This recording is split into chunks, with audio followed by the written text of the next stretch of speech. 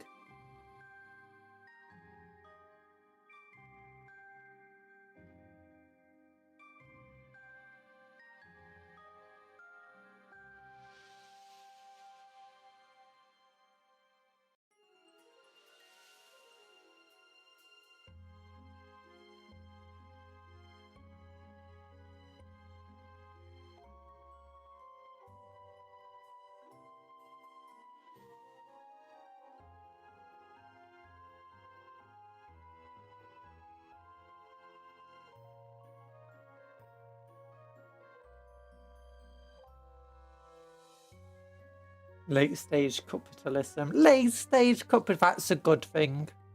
Everyone loves late stage cupcakeism.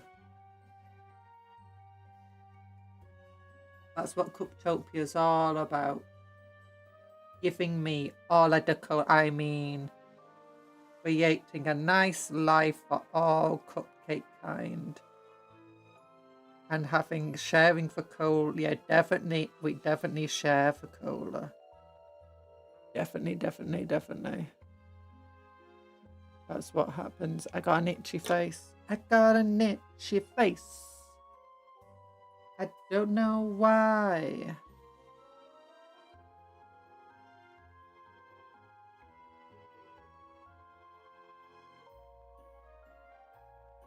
Still struggling under here a little bit.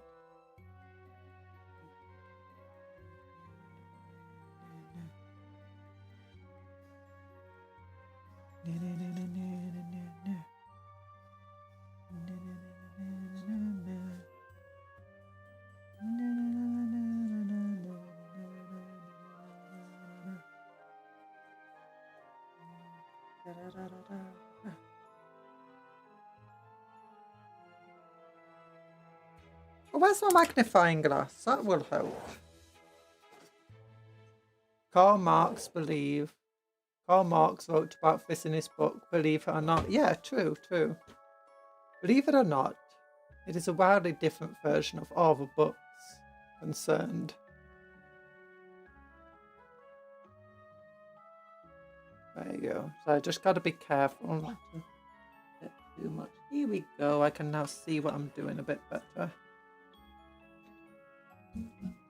Need my magnifying glass to be able to just like clip into place. It does have a little crocodile clip on it. Unfortunately, that's in a really awkward place.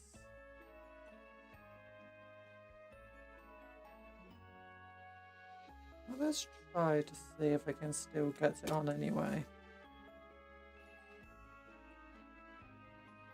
Okay, clip it on like that.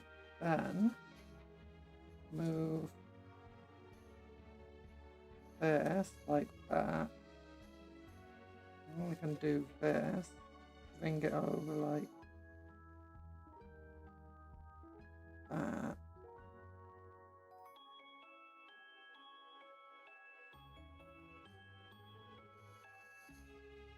Nah, it just wants to fall over now.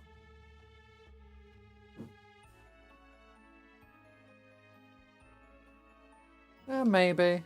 Maybe it'll work. Hi, Night Parade.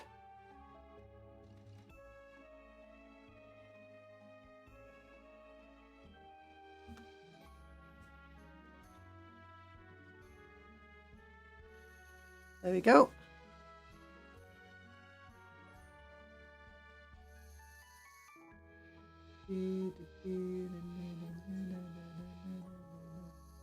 Late stage nihilism. Banana.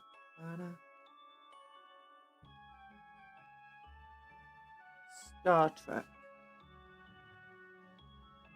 I like me some Star Trek. I finally finished Avatar: The Last Airbender, by the way. I'm now on to Legend of Korra. And oh my gosh, that hits different. It's kind of a very brave step they did. Because it's like, in many ways, the exact opposite to Avatar: The Last Airbender. Like, what? With like the choices, like creative story and choices and stuff.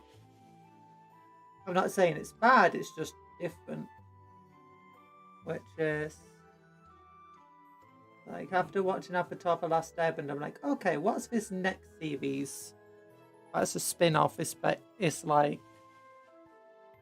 yay, character undevelopment. What do you mean on character undevelopment? I'm only on episode 2 of Legend of Korra. Episode 1 took a little bit to get used to, but episode 2 made me like, okay, I get what's happening here.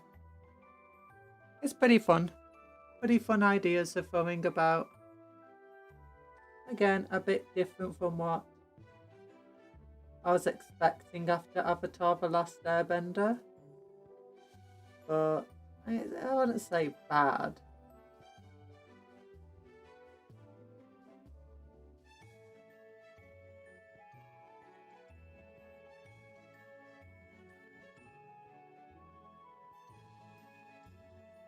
Conjuror will hate Korra because she is a fun-loving girl that makes mistakes sometimes. Hi, Dr. Smilex. Don't worry about it, Dr. Smilex. You have no responsibility to be here. It's nice just to see you whenever you can pop in. Although the rat might have different words. He might try finding you.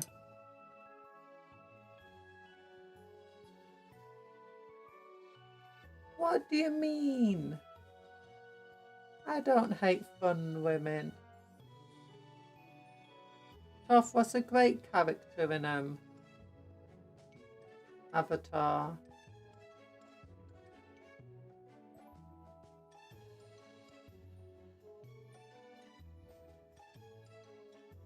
Although I do hate fun-loving people, you know.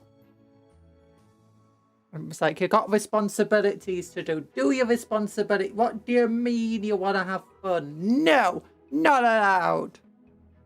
Freedom is about closing yourself off from the world and being trapped on an island with only your own thoughts to keep you company. That's what freedom's about.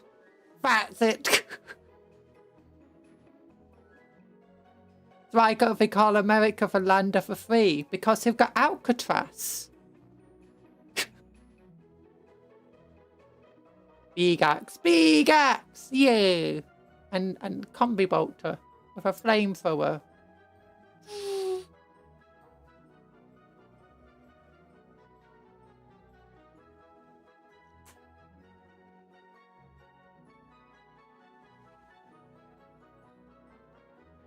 Oh gosh.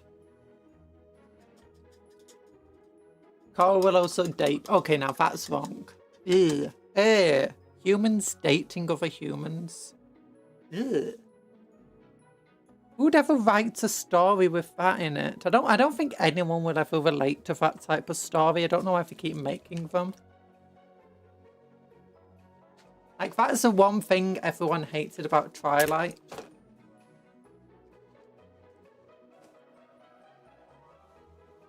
That implied Toph became a cop. Are you saying that Toph was never a cop to begin with?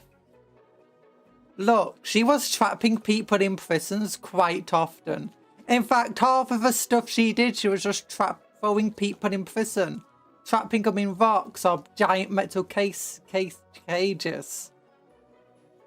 Cupcake, have you made your own custom? I've not yet, because I've not really seen much of the Crucible Rules stuff.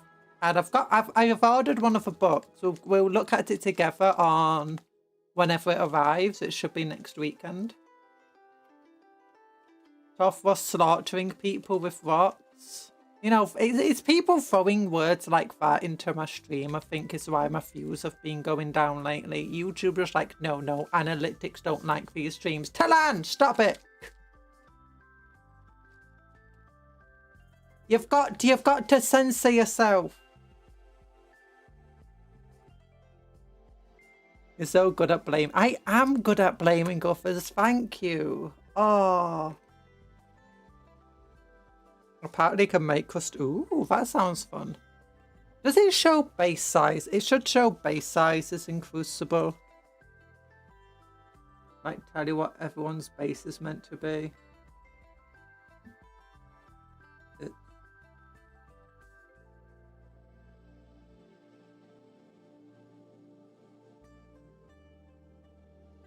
Hope they keep... No, why would you say such a thing to Lan? Why do you hate me?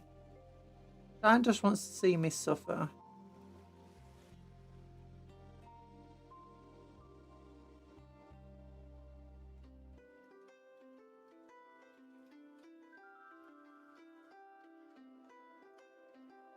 But yeah, romance. Thankfully, Avatar: The Last Airbender had Bad rat, absolutely no if you're gonna romance in it. collapse her channel you gotta do it with a bang, not a whimper. Say the really unhinged stuff. Pardon? No, no, you're not allowed to do that.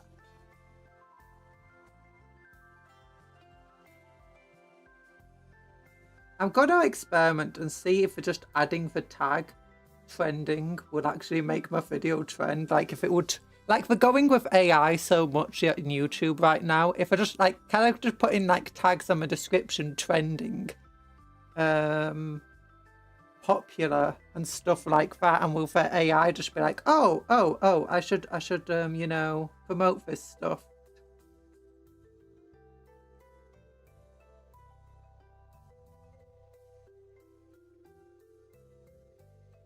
I mean, technically, if that is actually true, like other people's words will get automatically censored by the auto mod. But if you've got the mod wrench, nothing that you type will get automatically censored.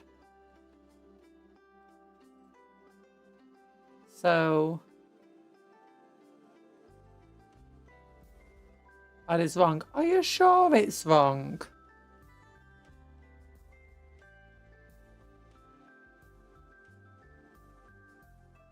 A lot of your messages get censored.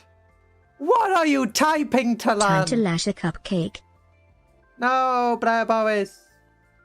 No, native engine.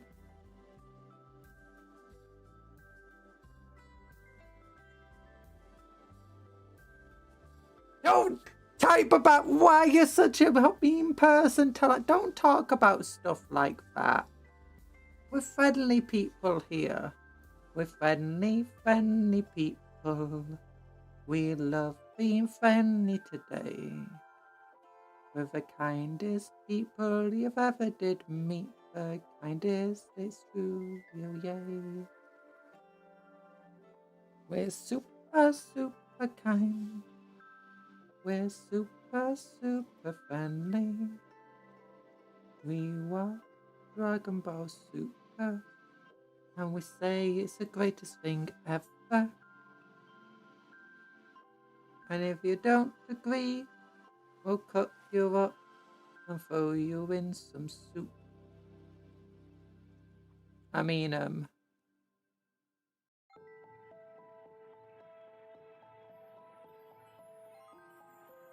friendly implies the existence of friends. Oh, see, this is why Talan's so mean.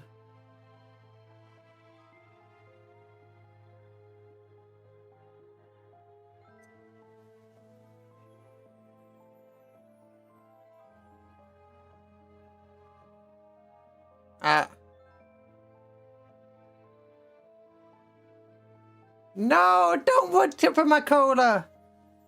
That's it, Cupcon. Keep singing as a distraction while I use the wood chipper to make your cola.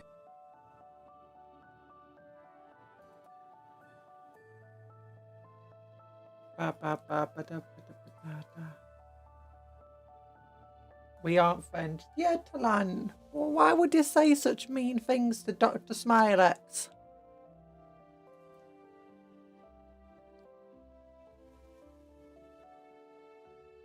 There we go. Look at these things. Boom, boom, boom, boom. He's got a cape. He's got a cape! Ah!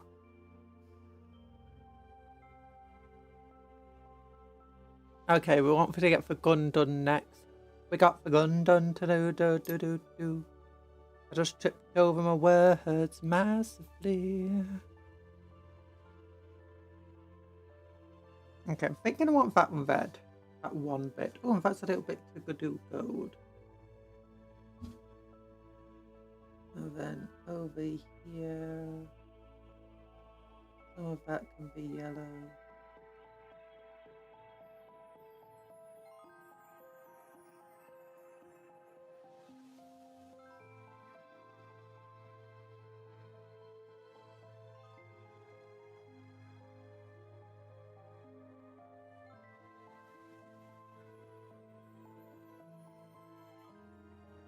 The land is so mean, it's the meanest rat around.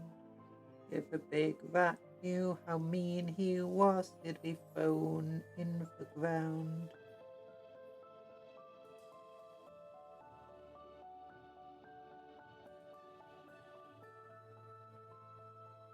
Oh, I should have said underground. That would have been way better.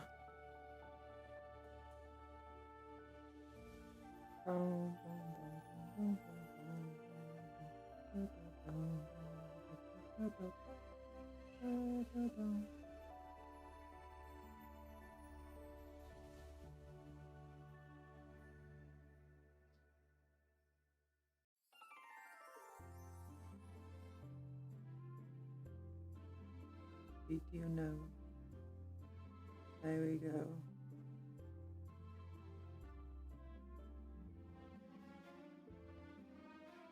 We're painting nice and calmly right now. Why am I getting notifications for?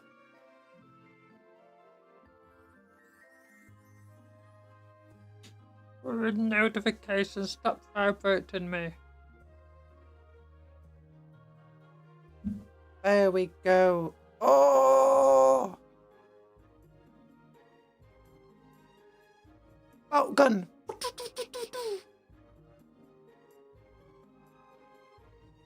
Bolt gun, do do do do.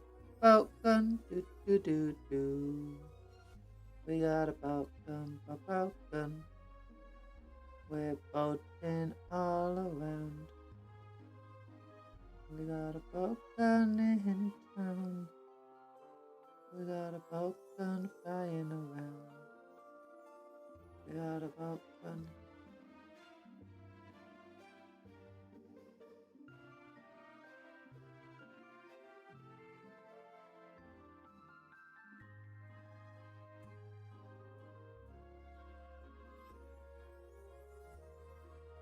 You mean Doom 40k? We got bolt guns in real life.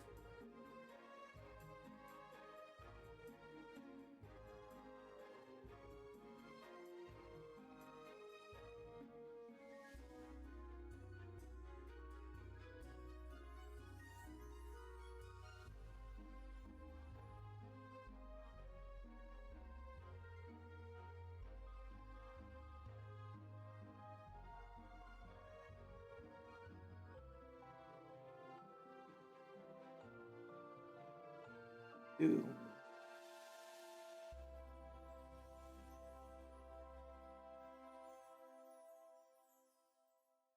Oh yeah, bolt gun is in like the video game, which is basically just 40k's version of Doom.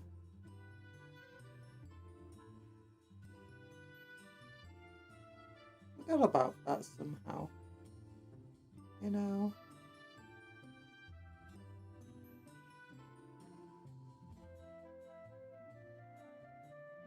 Well, it's easy to forget about, isn't it?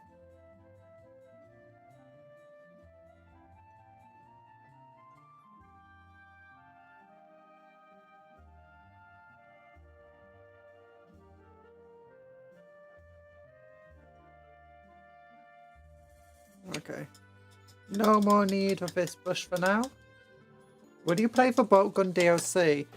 I should probably do so. Next time I feel in the mood to play a game like Bolt Gun, we'll try to do its DLC. Actually, the easiest way to do this is just go on like that. There we go.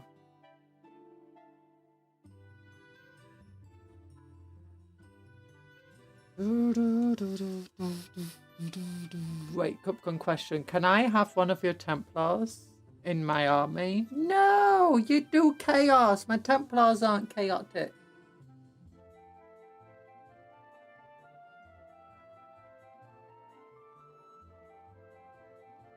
I mean, one of them might try going all Doom Guy on your army.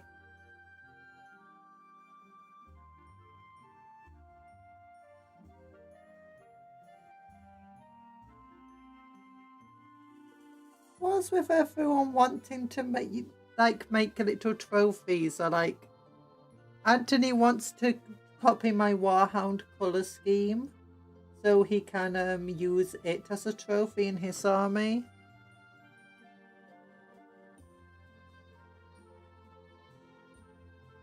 Our poor models.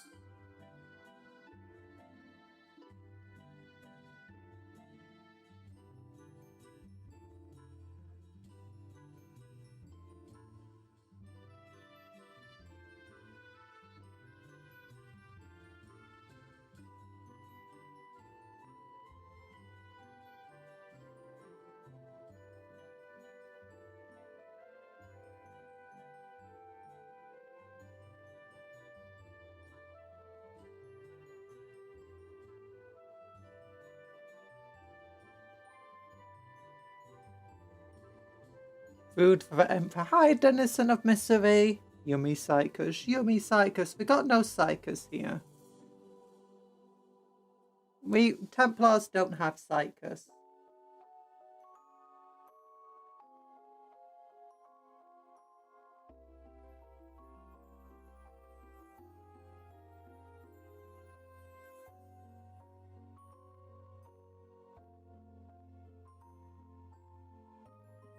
Psychos for the Golden Throne.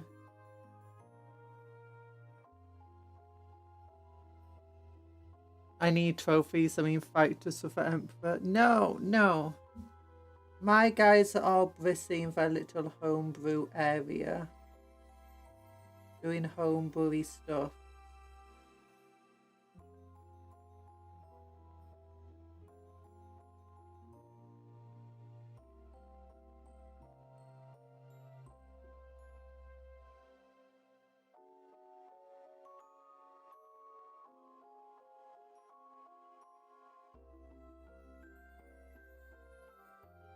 You know?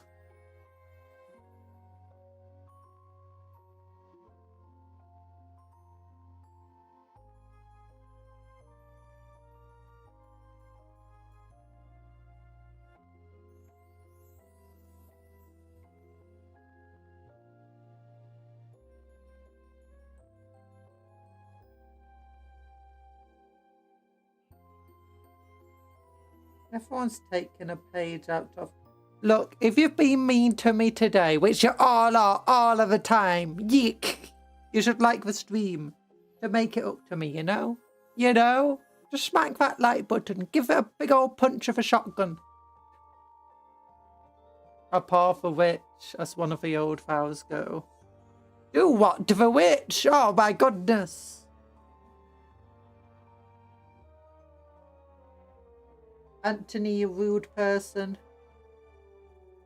You rude, rude Anthony. We're all cheesy burgers. We love a cheesy burger. They're selling us cheese on a burger. I decided randomly to put cheese and my chicken chips and carrots today. Went very well. I love carrots. I don't understand how people don't like carrots. They're like one of the few good veggies. Besides potato. Carrots and potato. Oh my goodness.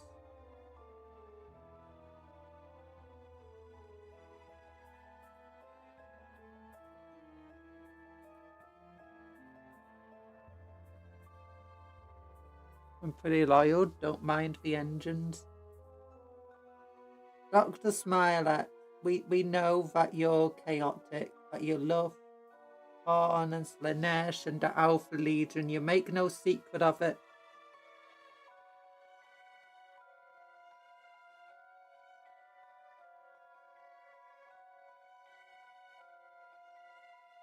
And the Iron Warriors.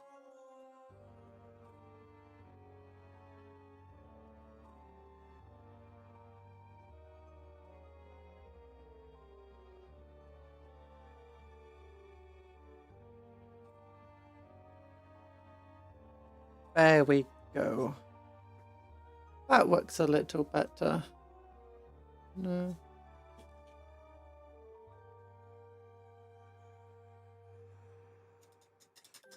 Okay, I think yellow is the next big colour to put on. At this point, my love for Alpha Legion is subtle. Yeah, Anthony, we know he loves Tzeentch.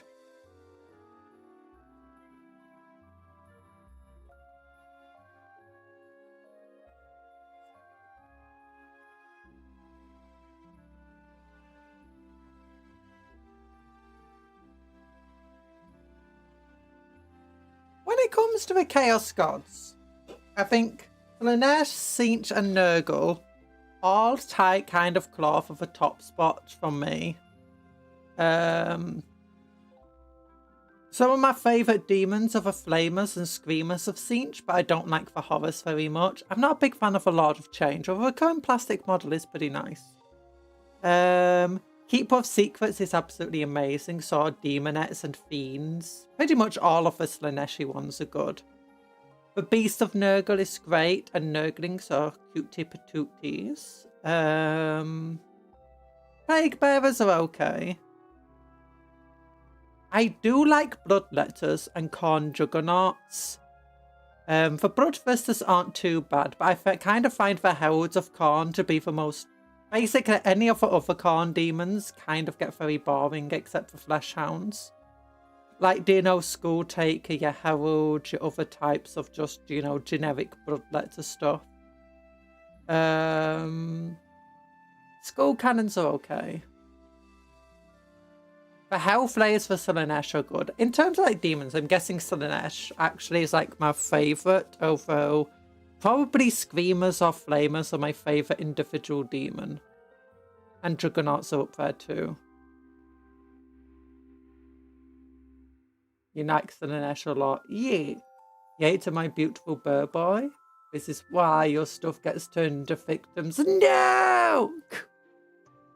As far as like the Chaos Space Marine stuff go, Thousand Suns are okay.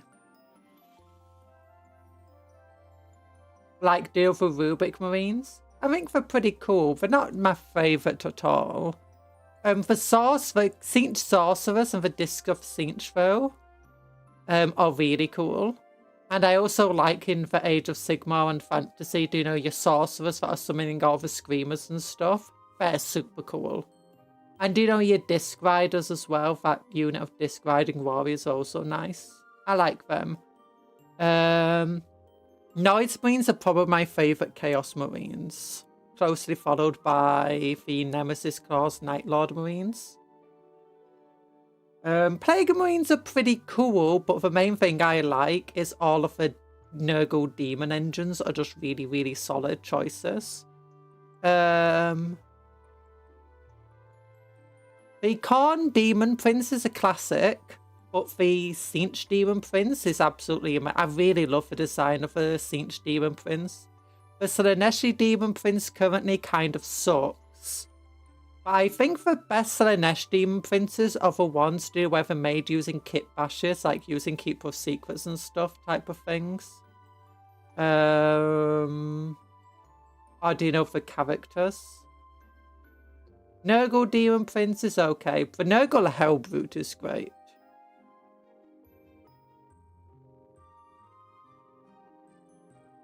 Most to least favourite, Nurgle is just so slow. Slanesh is just cooler Khorne. Yeah. Oh, I do like the Death Shroud Terminators for Nurgle. Those are amazing. Actually, I like a lot of the Nurgle characters, just mostly Plague Marines and the generic Nurgle Terminators that I don't really care for as much. You have arrived. You have arrived. Hello. And hello, Sandwich Man and Poseidon 9. How are you both doing? Iron Warriors, Alpha Least, Chaos Looking, Chaos Legion. No, Red Corsairs are the least Chaos one. Oh, Legion. Legion. Alpha Legion? Alpha Legion feel like the less chaosy looking ones. Iron Warriors I wouldn't say are less chaosy looking at all. Iron Warriors... In fact, Iron Warriors are kind of a standard in a lot of ways for how chaotic they are. They use Mark II armor, so they all use mostly old armor, which is a very chaosy thing to do. They love their demon engines and obliterators and mutilators and stuff like that, so that makes them look very chaotic. They enjoy the spikes. Maybe they're not covered in spikes, but they do like the spikes. So yeah, I would say that they're pretty chaotic looking. Usually the armor is kind of damaged and dinged up as well, which is a very chaosy thing. Alpha Legion look more loyalist because they generally have more up-to-date armor. They use stealth fields. They generally have these cool, intricate designs on their armor. It's all generally relatively well taken care of. I mean, all of this is in part because they have to, like, you know, look for parts of loyalist marines so they can do the stealth properly and the subterfuge. I think Nurgle is the most distinct demons in Chaos Marines, but others tend to blend into each other. I think after Nurgle, it's Slanesh. Slanesh is probably the first one that had the most distinct, unique Marines with the early Noise Marines. Now the Noise Marines look super cool. Bye-bye, Dr. Smilex. Speak of Nurgle, you hate fighting Nurgle kill team. No! Oh, that's sad. Yeah, Nurgle was never that fun to fight against a lot. I say never. Not all the time. I'd say the least distinct one is probably... I don't know, actually. Nurgle is definitely the most distinct, although Slanesh with their Noise Marines and their new Tormentors and stuff do feel a bit more unique. Thousand Sun stuff has quite a lot of, you know, stuff to make them stand out as whatever they are. Khorne, I mean, I guess the only thing about Khorne is the bunny ears. After you get rid of the bunny ears, they just look like generic Marines for the most part.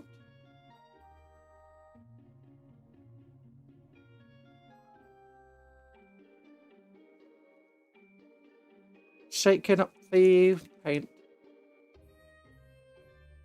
Okay, that's shaken up well. The Carfi. I love how my brother painted them. What's this? How my brother painted them. They look amazing, but all of their bolt weapons incur poison toke that deals 1 damage every time you activate an operative. Oof, that's painful. I'm guessing.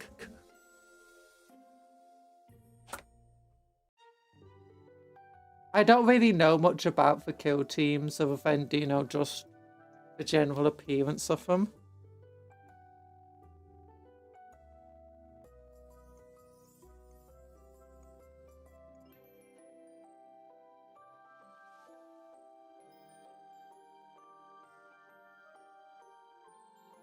Don't know much about any kill team, to be honest, or how to play. Even though I've got Booba. Against your Casvican, it's horrible. Oof. Yeah, I'm guessing they don't have the most health. Casvican. It's not Casvican, it's Casvican, isn't it?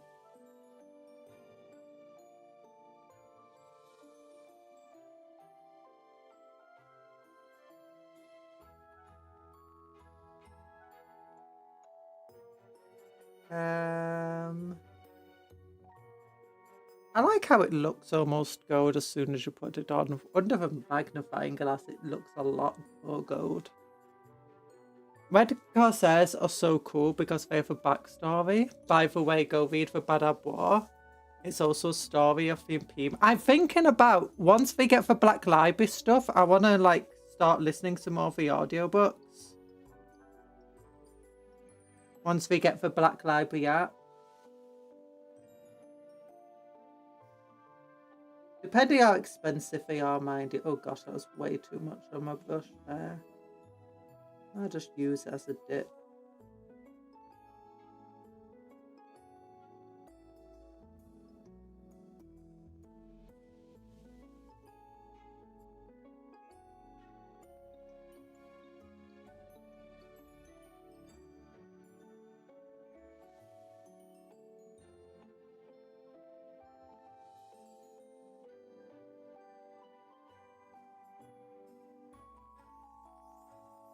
The Alpha Legion is complicated. Oh wait, what's this?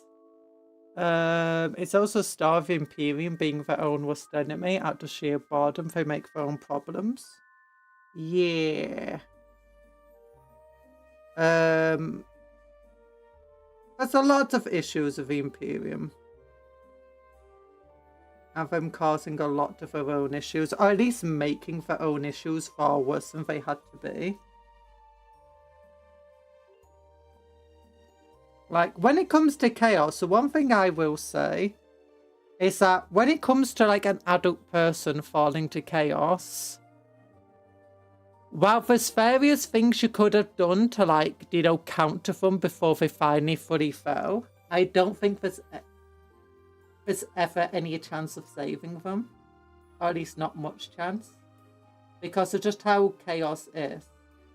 It's like, if you're susceptible to fall into chaos, unless you've been raised in such a specific way that you're susceptible to chaos, which it is possible, which I mean, the Imperium kind of does.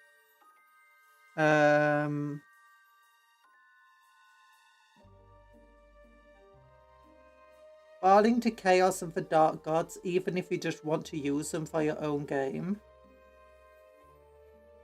that's kind of unavoidable.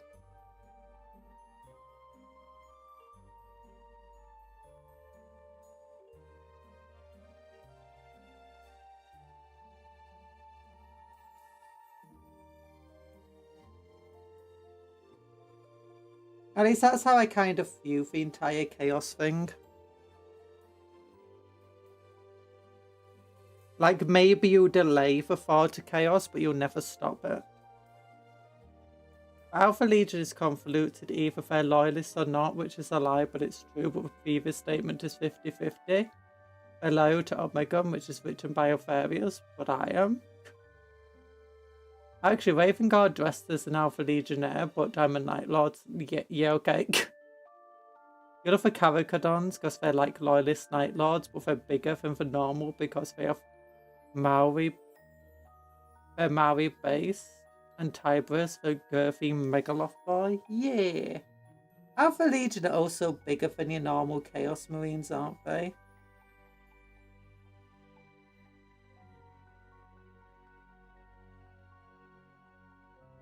I can always fix that later.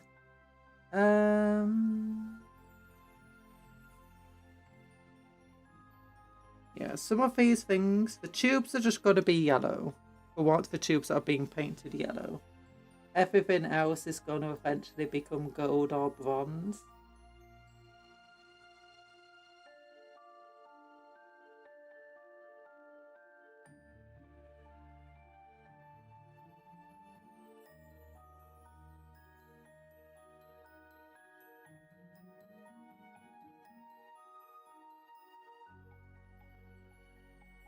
The Alpha Legion are probably my least favourite parts of Chaos. I love how they look, but I just don't really enjoy the lore of them that much.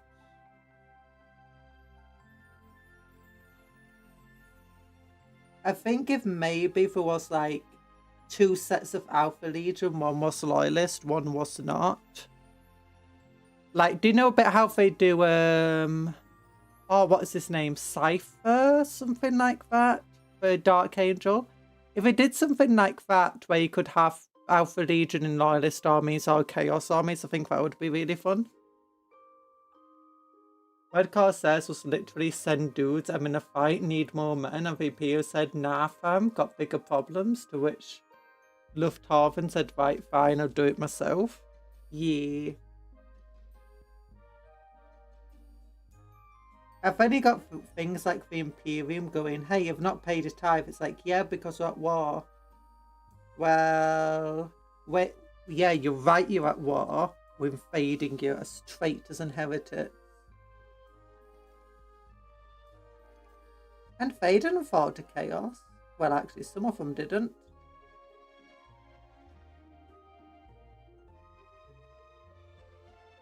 Oh wait, I wasn't meant to do the yellow now, was I? I was meant to do the tabard or whatever. I'll finish what I'm doing here.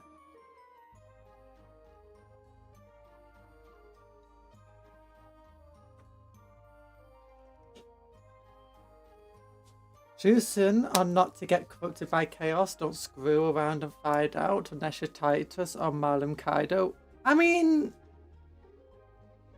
there have been many people who are screwed around with chaos, and we might have found out to some extent, but they didn't fall to chaos. You've got the dude who has a demon blade.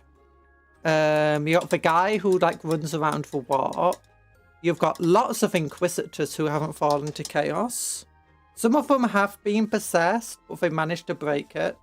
You got those exorcists who, you know, allow themselves to get possessed and purged so they can better fight chaos. You have many of the Grey Knights mess around with chaosy stuff and artifacts. Well, a lot of them do this with the very knowledge of what chaos is. And they don't go in with the idea of, nah, I'm built different. Nah, I can use chaos. Most of the Inquisitors that do that kind of thing ultimately fall to chaos, i.e. the Space Marine game. The ones that generally don't are the ones where basically they're just trying to experiment and figure things out. Like they make their demon carblers and stuff.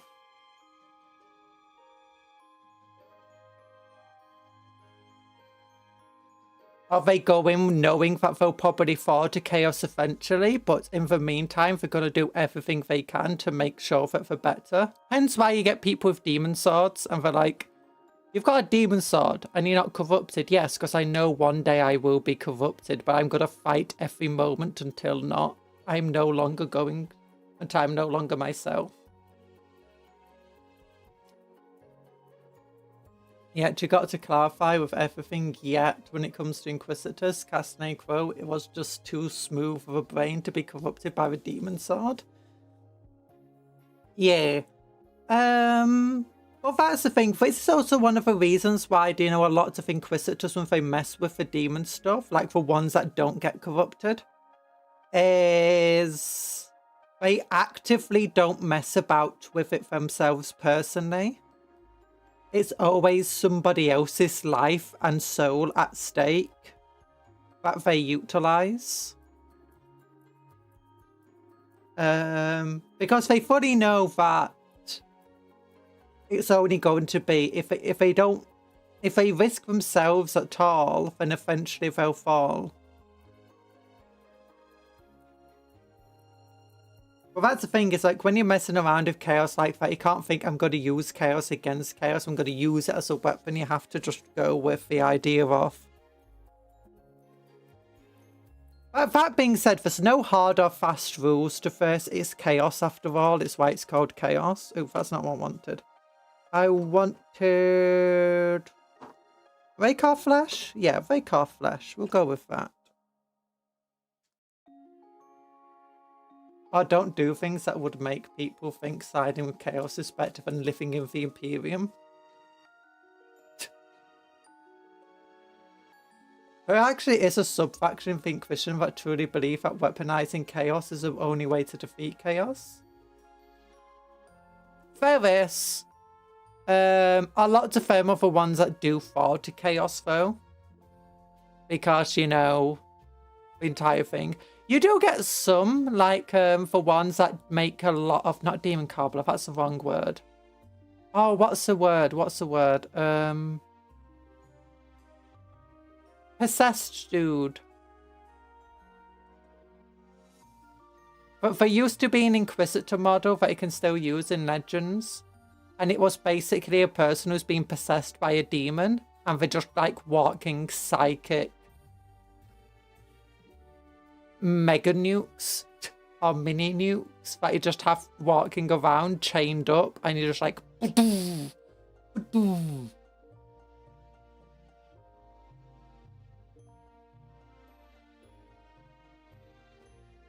I think also one of the things about the Imperium is that they struggle to know what's chaos and what isn't. Like, you got things from the warp, but not everything from the warp is actually chaos, technically. Like, the orcs aren't chaotic, but their entire psychic energy stuff, it comes from the warp. Demon host, that's the one.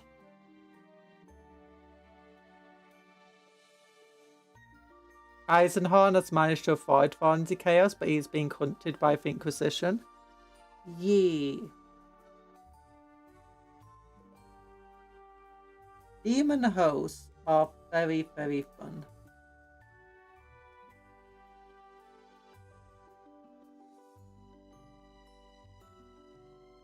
Absolutely adore the idea of demon hosts. Why does this seem darker under the magnifying glass?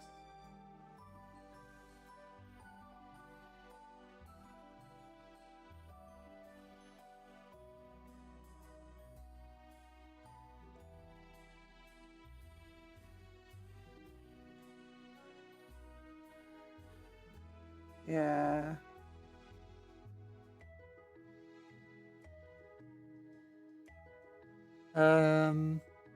Like some warp artifacts, I do know artifacts that come from the warp are older than chaos themselves. Like the chaos god. Technically, kind of. I mean, you know how the warp works. The chaos gods kind of came about like quite late into the universe. But technically, because of the warp and the way it works, they've been there forever. But they were not the first gods. And they were not the first things to exist within the warp or come after. And some of those ancient artifacts are incredibly powerful. Like, some of them are Eldar artifacts. You know, from their own weird god stuff.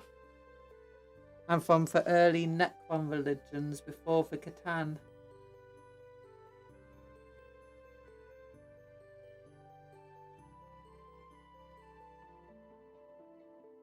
I like how in Warhammer the dinosaurs died because of a Necrons.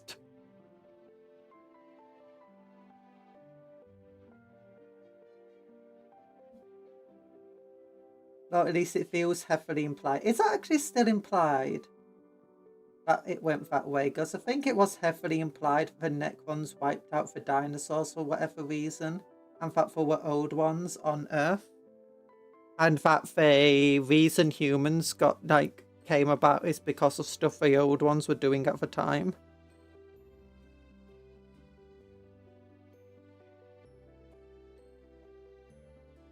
You've also got warp artifacts that are like created by the Emperor and the humans. And you've also got demons that aren't aligned with the chaos. There's actually plenty of demons that aren't aligned with the chaos gods. And even some of those that are aligned, they're not necessarily aligned to any individual chaos god. They just, you know, fight for the gods whenever they're needed. 40k laser dinosaurs are canon. They are canon. They exist with the Exodites. The Getco rules, the 5+ invulnerable save on a unit is nice, but if everything else is kind of meh. 40 points to give an Inquisitor-led unit a 5++ ain't for worse. No, there is one good thing about the Inquisitors. Librarian Conclave. If you do a Librarian Conclave, you can add an Inquisitor to a Space Marine squad, and that Space Marine squad gains a psychic keyword, and it can now be targeted by stratagems and, you know, other effects that affect psychic units. of Space Marines. There's a few other things like that, do you know, where just adding an Inquisitor in can suddenly do, you know, massively change stuff. But also not bad to throw into something like the Guardsman, because for 40 points they're surprisingly good in melee, and like put them in Death Corps or Krieg and they benefit from the, you know, the unit rule. Oh, Demon Host, by the way. Oh wait, I thought they bless. Oh, I thought you meant like the. Oh wait. Let's look. Let me look at Demon Hosts.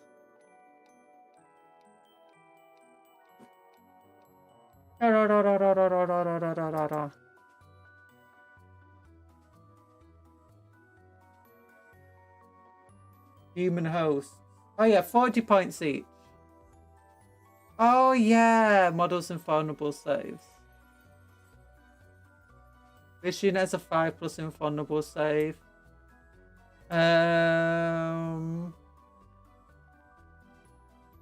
That's meh. That's meh. What is the?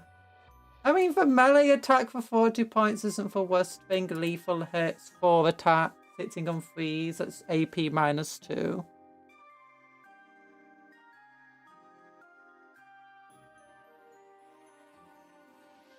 And Unholy Gaze, strength 8, AP -2, damage D3, 3 attacks. I mean, that's not bad. They're not terrible by any means. In fact, AP -2 shouldn't be underestimated for 40 points. For 5+. Wait, can't Inquisitors give something like that though? Like, where's your generic Inquisitor?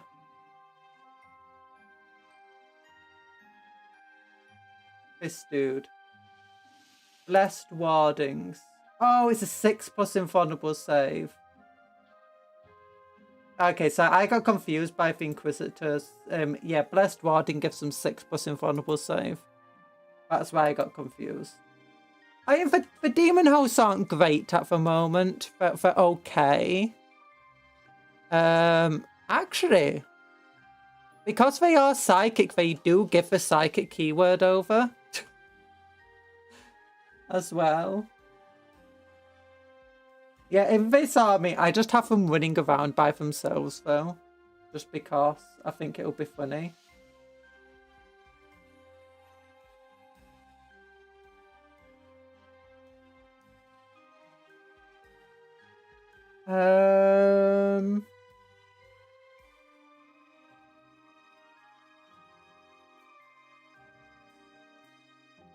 I think the main thing, like, for 80 points, having this dude running around, 5+ invulnerable save, 3 wounds.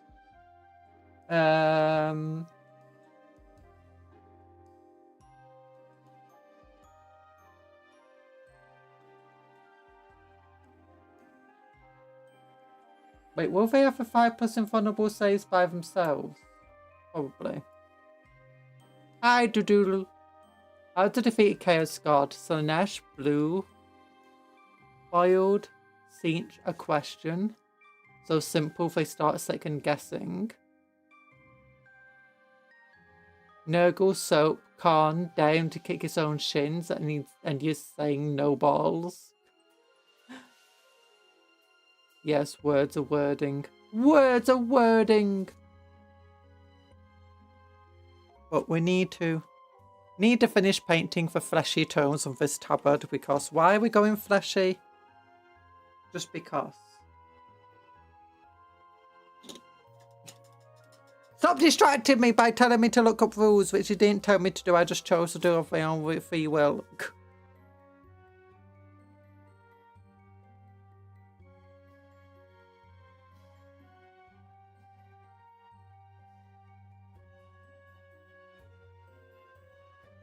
Malice. The true Chaos God. I wonder if we will ever get Skaven in 40k. At the moment, it doesn't seem we will. But they are seeming to, you know, go back a bit and for entire keep the settings separate from one another.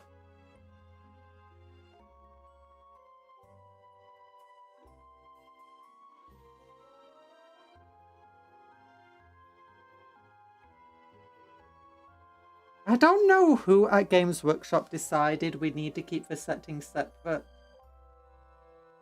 I think it might have been like a financial person saying it's hard to tell how financially viable a certain setting is if people are buying models from one setting to use in another setting. But I don't think that really matters. Like, if you're selling a bunch of models because someone wants to use them in another setting, you're still selling models.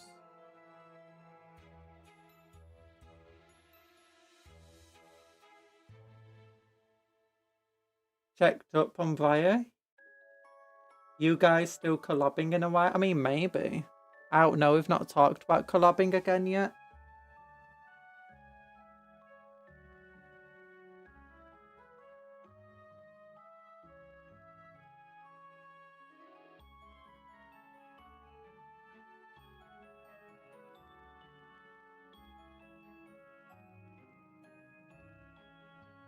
You could do the funny of putting Eisenhorn as the leader of the unit and sticking the demon host in a unit, and then he doubles their melee attacks, putting it in something slap happy so they get 5++.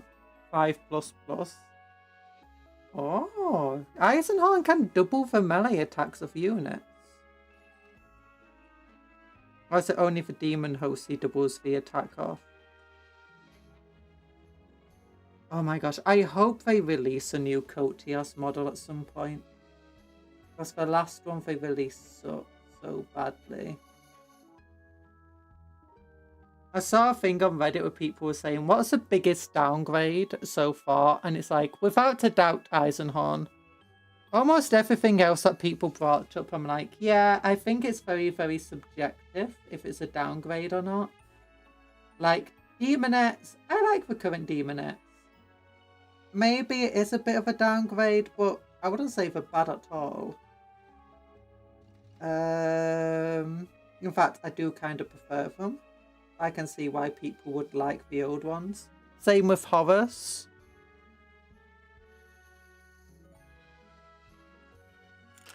Not Eisenhorn, Cotias. Yeah. Cotias, though, the model just sucks.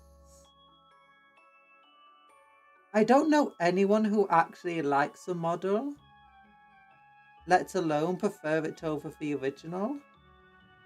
I mean, I can see the original definitely needed updating, but my goodness.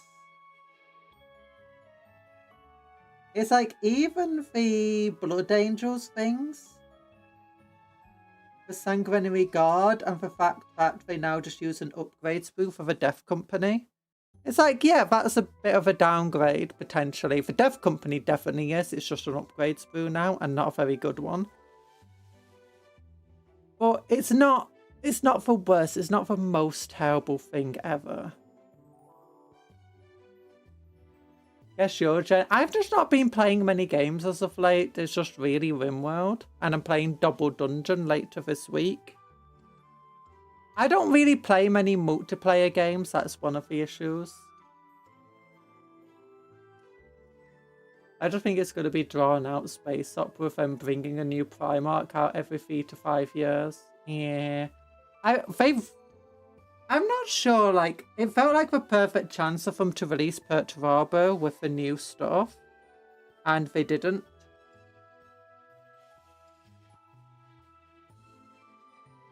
And like with a recent story with Perturabo in it.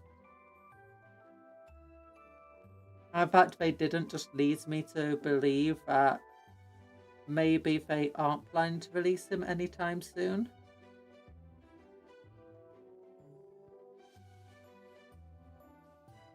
His old model had so much gravitas. Was it a static one?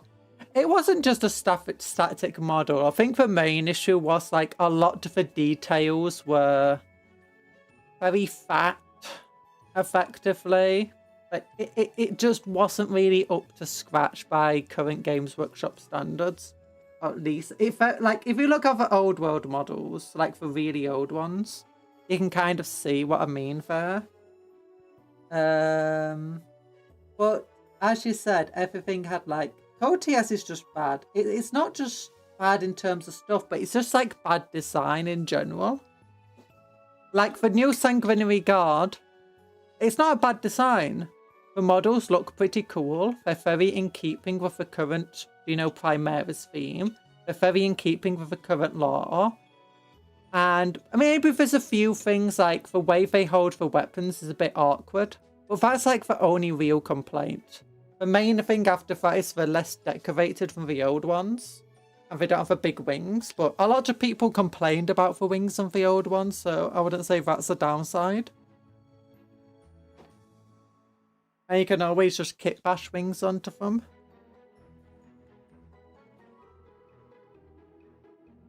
So it's... Oh gosh, I forgot we got the cape. Unfortunately, it's basically fused his old armor like some kind of flesh metal unit like Mutilators. It's definitely slightly chaotic nowadays, is Perty. Yeah! He's basically like a walking demon engine in a way, isn't he? Kind of. People saw the, you know, for spoilers for the Defiler and thought it was going to be Perty. But no, it was just a Defiler. I don't think a new Defiler is bad. And it did grow on me. I do like the new model. I just wish its legs were longer or its body was shorter. That's my only complaints on it. Actually, I do want to get the different push out, the larger one now.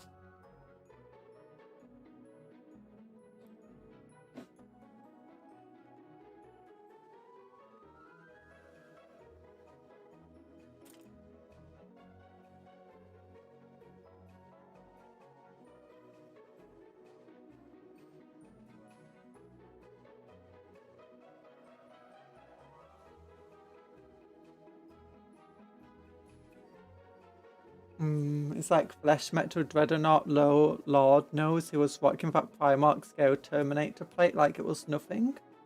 Dude was a unit back in the day. Yeah, he was a unit. He's even got a medal in Horus Heresy that you can play because he is a playable unit, just like Marnius Kelgar is today. Of Ubute Gulliman. Ubute Gulliman was a unit back then. And yes, I purposely, you know, just decided to misread what you said. Misinterpret, rather.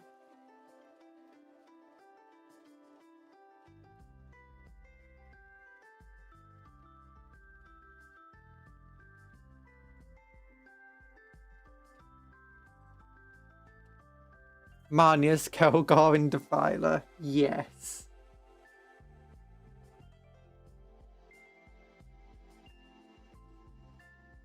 Oh, darn it, darn it, darn it. Oh, we can get the blue back on it.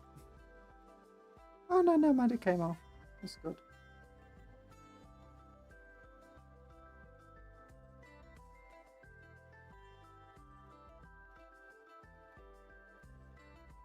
Yeah, it's just...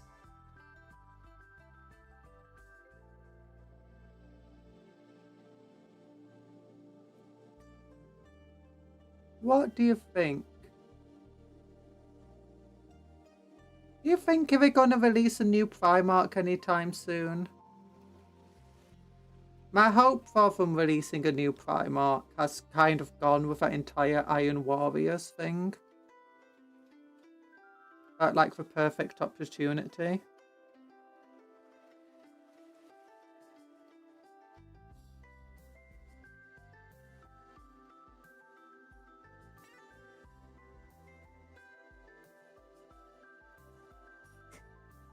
Hi, cute fat flamingo. How you doing? I hope the glass McFag, to be honest. No, don't glass McFag.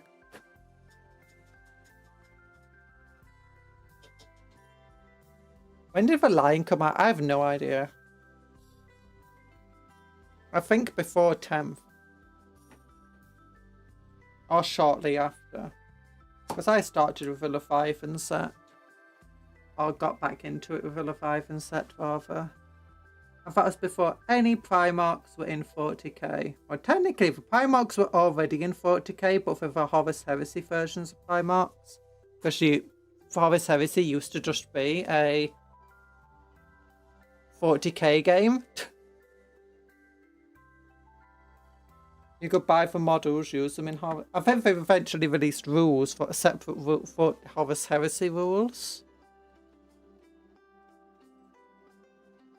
I think they need a third Lordis Primarch. It's looking a little sparse over here. Yeah. I don't think they'll bring back Dawn without bringing back Perty. And I hope they don't bring back Perty without bringing back Dawn. So I'm thinking that maybe one of the books that are going to release soon might have hints. Like, we've had recent hints of Perty coming back. Will soon have hints of Dawn, maybe. And then maybe they'll both get released. Other than that, you got Falcon. He's not linked to any of the Chaos Primarchs that are currently around. You got Carvax. Or Carvus, sorry. He is he's linked to Logar though, and Logar's also been hinted at, so again, is one of the things. If you bring back one, you have to bring back the other. You got Russ, and he's mainly linked to Thousand Suns guy, Magnus. So Russ could come back. I think if any of them come back, it would be Russ, but considering their current chapter master model, I don't think it'll be soon he'll come back. I think he'll be the most likely next one. The alternative is we get the Sanguinar. Like, Dante will become the Sanguinar or something, have Sanguinius like go through him, and he'll be replaced as chapter master, and he'll be the Sanguinar, and that'll be a Primarch level model for Blood Angels. You do have Khan as well. I know we got the Sanguinar model, but the Sanguinar model, based on what I read about it, it's not the real Sanguinar. It's like a pretend. Kind of. Like, isn't the Sanguinar basically similar to how the Emperor's Champion works currently in the Black Templars? In which it's not the Sanguinar of myth, it's basically just a single Blood Angel dude is like given the title of Sanguinar, and like his name and stuff's taken away from him, and he takes the place of Sanguinar until he dies, in which case he gets replaced by somebody else. The real Sanguinar, on the other hand, would literally be someone possessed by Sanguinius. They'll probably grow their own wings and stuff. Dude is like the Avatar of Cain, but less cool. Yeah. I'm thinking if we got the that's where I think we might get a real Sanguinar, like full-on Primarch scale model, like Dante, but give him massive actual wings. Not just a fake jump pack wings, but actual wings growing from his back.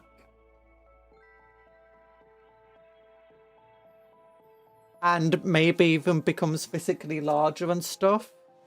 And is actually imposing. And is much more capable of going toe-to-toe with a Primarch or a Demon Primarch. Because in theory, it would be a Demon Primarch. The other one that's also kind of been hinted at recently, actually, for Loyalist. Actually, I think it's the only Loyalist Primarch that's been properly hinted at as potentially returning. And that's the Legion of the Damned dude. The Iron Hands Primarch. I think he's been like the only one actually, because they had that entire thing in a story where they talked about, you know, this area for warp, basically where the Emperor is. and you got these Legions of the Damned and Legions of Golden Warriors. And it's entirely possible that he can come back, you know, with a flaming skull head. After that, the only... Actually, no, yes. Sanguinius is kind of also implied to potentially be able to come back through, you know, either in some sort of ghostly demon form or assessing somebody fully. I don't know. I don't know. I'm not like a law in fishing. What's the correct word for it? I'm not super knowledgeable of the law. I need to buy a new one of these brushes.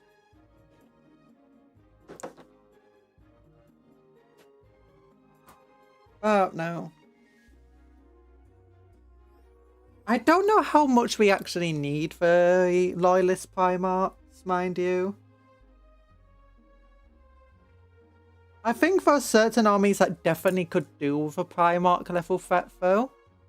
Black Templar could do with a better threat, effectively melee threat, because for a melee army that doesn't have a super strong melee threat. Well, they do actually. The Marshal plus Sword Weapon plus Godhammer Detachment and Land Raider Crusader can kill pretty much anything very quickly. And the Emperor's Champion isn't really to be looked aside. But it would make sense to give them that sort of insane model in melee. Like just single model. Space Wolves do have that. You've currently got the Logar Grimnar, whatever his name is. The Space Wolf Chapter Master. He is definitely a threat on the battlefield. He's definitely a huge threat. And then you've got the 2 Dreadnought character. Is it 2 or is it just the 1 Dreadnought character? Either way, you got the Dreadnought character, who is a serious threat on the battlefield. The Orcs could do with something.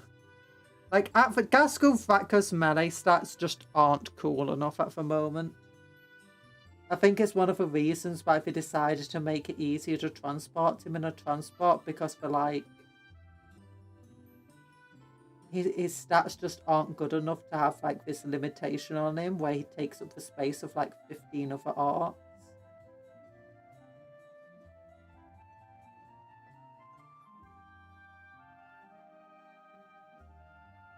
It's absolutely crazy that he took up the space of like 15 Orcs. Was it 15 Orcs? Or was it 10? Oh no, it was a lot of Orcs. Now it's like 3.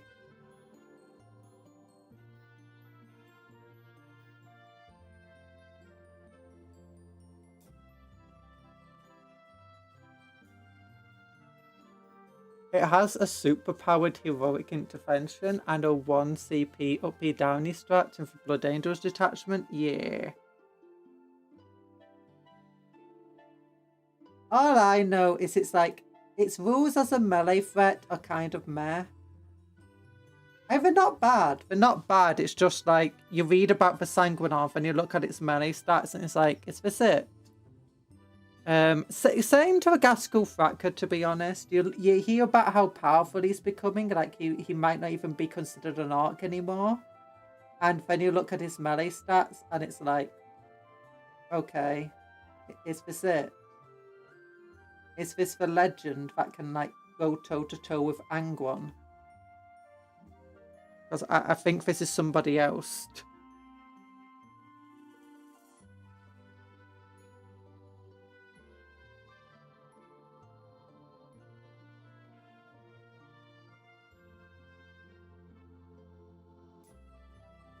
It just feels that Orcs, it just feels weird Orcs not having somebody like that.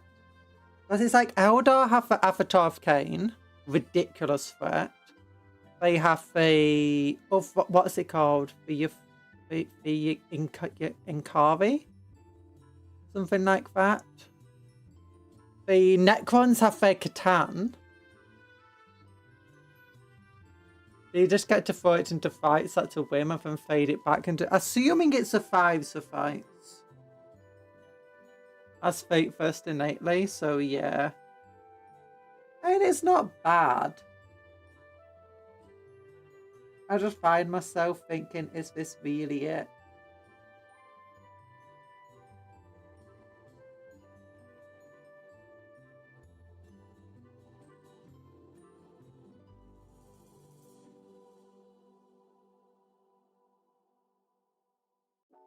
It's the same with Gaskell Factory. It's not got bad stats. It's just you read about him, then look at his stats, and it's like, okay. And then you look at like what other armies have and like access to, and it's like, kind of want more, to be honest.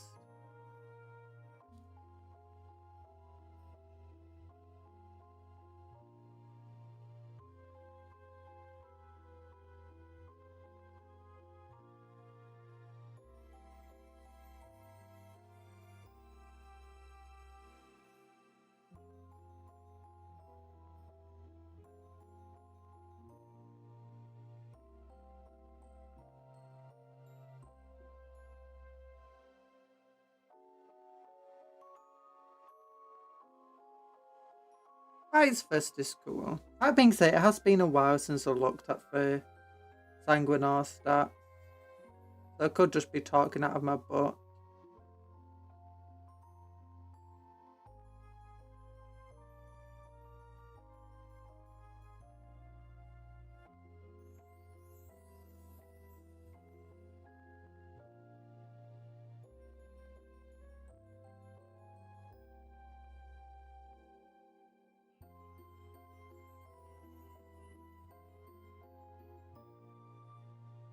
There we go. We're doing gold details. Doing some gold detailing. Hey, don't get on the metal bit. There we go. If you fight first too, if you want to fight first, just like the Sanguinar, you should like this stream. The first 50 people to like this stream all get to become their own Sanguinars. And you too can be a disappointment to Yuck.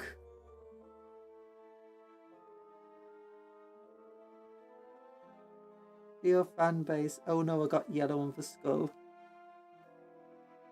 Don't fight first, you only get to go first in the enemy turn. You do anyway. So how combat works is, let's say this is the enemy and this is you. In your turn, you can charge the enemy and you get to choose who go. Actually, I think it's your opponent gets. No, you get to choose who goes first of everything that has fights first this turn. So, of everything that's charged this turn. Unless your opponent has a model with fights first. In which case, they can choose who goes first. I think if they get to charge, they can also choose if they want to do their charges first. But after that, your opponent chooses who goes next and who fights next after that. So, let's say it's your turn. Last turn, your opponent charged you, and it's now your turn. Your opponent gets to go first.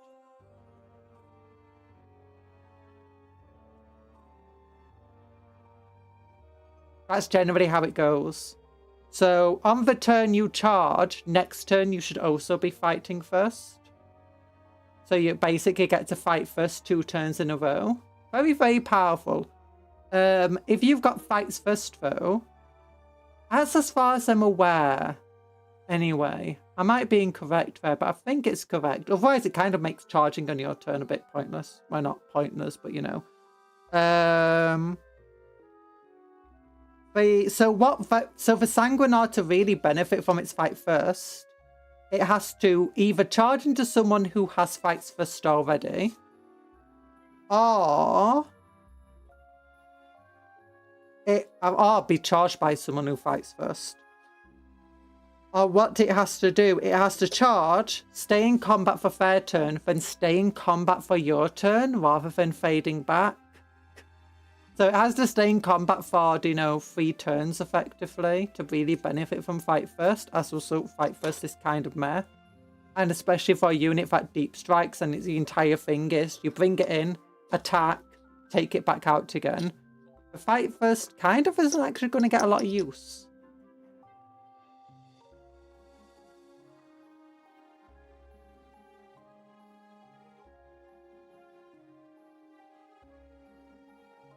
Oh, wait, if your enemy charges you... Yeah, if your enemy charges you, then your Fight First will override their charge. Yeah. Well, that being said, I don't think the Sanguinard, you know, really cares about getting charged because, you know, it's got a jump pack, it's got all of that stuff. If it's being charged, you've probably made a significant tactical error. Maybe. I mean, I guess one of the things is you can charge it into the middle of somebody's army, and then, like, it's in melee with a unit, then your enemy... So you charge in, do a bunch of damage, then your enemy charges another unit into it, and your guy will still fight first in their turn. Their charge won't really matter in that case. All they do is just bring more bodies in. It used to be charges went first unless your opposing unit has fights first, at which point it alternates. When continuing combat starting with your opponent alternating. I mean, honestly, it might be still that. I can't really remember too well off the top of my head.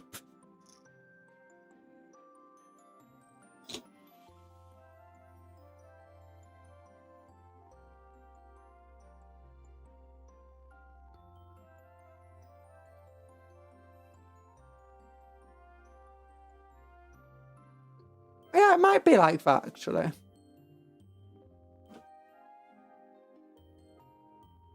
I might be talking out my butt again.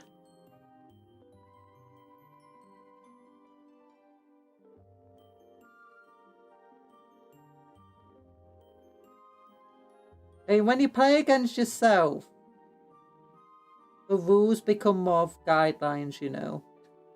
You know what? I'm checking this. I'm checking it. We can go to our favourite website and we can know this stuff. Bam, bam, bam. In 20 minutes we can check that. But Warhammer 40k. Car rules. Car rules. There we go. Then we go down to the command, shooting.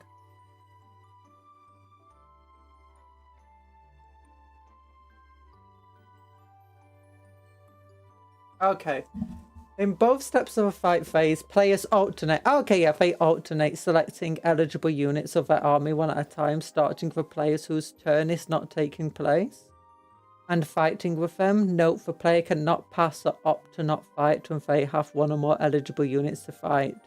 They must select one to fight. In both steps, a unit is eligible to fight if either or both opponents. For some reason, I remembered this as in your opponent's turn, you get to do your models, and then in your turn, you get to do that. So...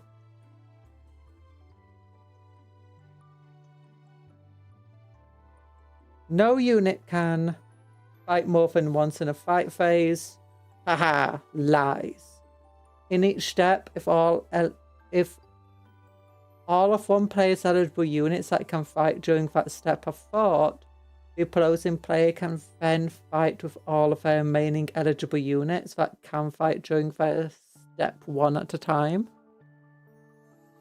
Once neither player has any eligible units to fight,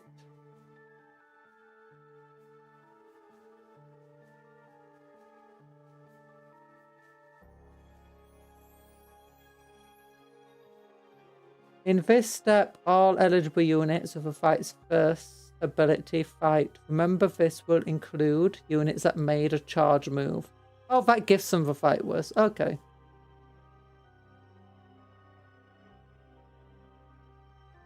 Yeah. So you do take alternate things.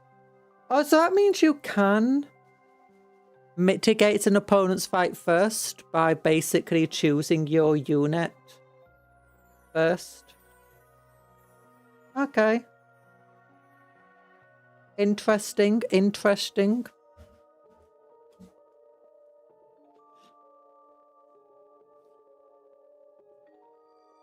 Now I think fights first overrides the part where charges go first because it counts as continuing combat. No, apparently it fights first and charges go off at the same time. It used to be that you choose, whoever's turn it is chooses which combats are fought, and then it's based on initiative value. And if two models have the same initiative and all attacks are done at the same time, and how you do that is one person does fair attacks, but you don't remove the models. Instead, you just like put them to one side, or you knock them down or whatever. Or you just make a note of which models were like destroyed, and then you do all of your attacks. And then once you've done all of your attacks, both players take their models off the battlefield. I kind of prefer that, to be honest. Although Power Fist would be much, much weaker in that circumstance because Power Fist made you Initiative 1.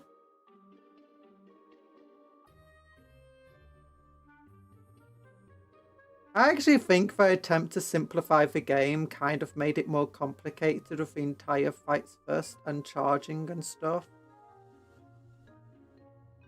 And the way they do combat now.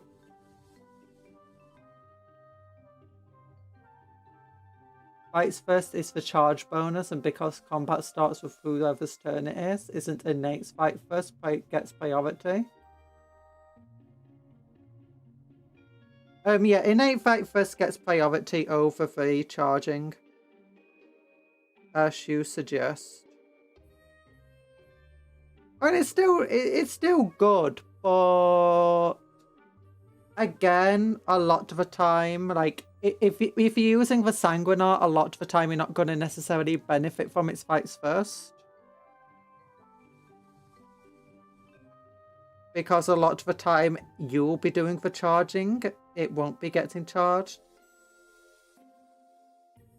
The same goes for lots of fight first abilities, mind you. But things that would move slower that have fight first, like Lictors are generally in a more vulnerable state with their fight first, because, you know, if they can't deep strike, they don't have a 12-inch movement. They can't just ignore terrain in the way. Their fight first is very, very useful. And often you will get your opponent charging you, just simply because it stops you from getting to, like, their characters or whatever. On the Sanguinar. Yeah. You get to heroic intervention out to strategic reserves and you fight first. Yeah. I guess that's something, yeah.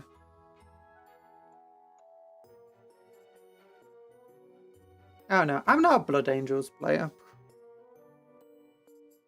I've not heard many people trying to use a Sanguinar though for Blood Angels. I don't know how many points it is off the top of my head.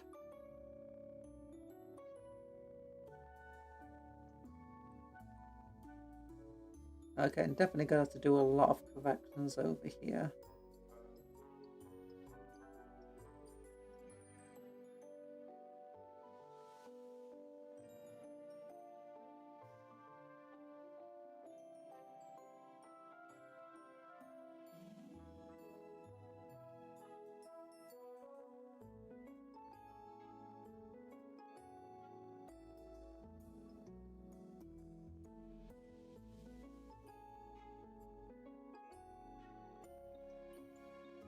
There we go. Yeah. Do. Could give it gold teeth. Nah, it doesn't need gold teeth. But it wants gold teeth. No. No gold teeth.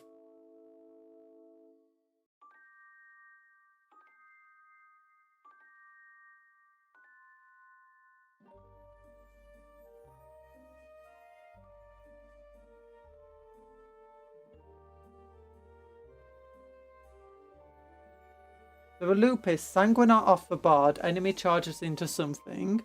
You are they didn't. Summon the Sanguinar, mark that enemy unit, even though they charged, refuse to elaborate. 1 CP to return.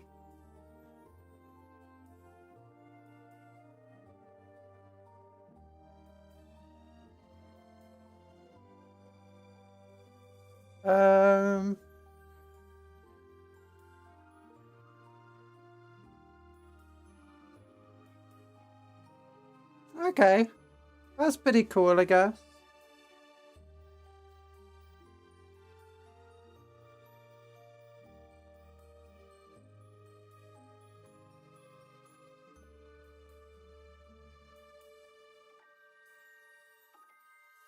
I didn't realise it had that superpower for heroic intervention.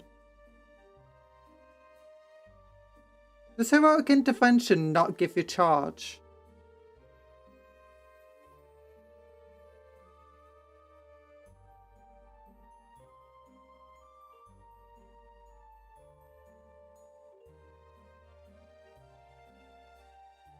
Could you imagine if you do that though when your Sanguinar just absolutely does nothing and then gets immediately wiped out?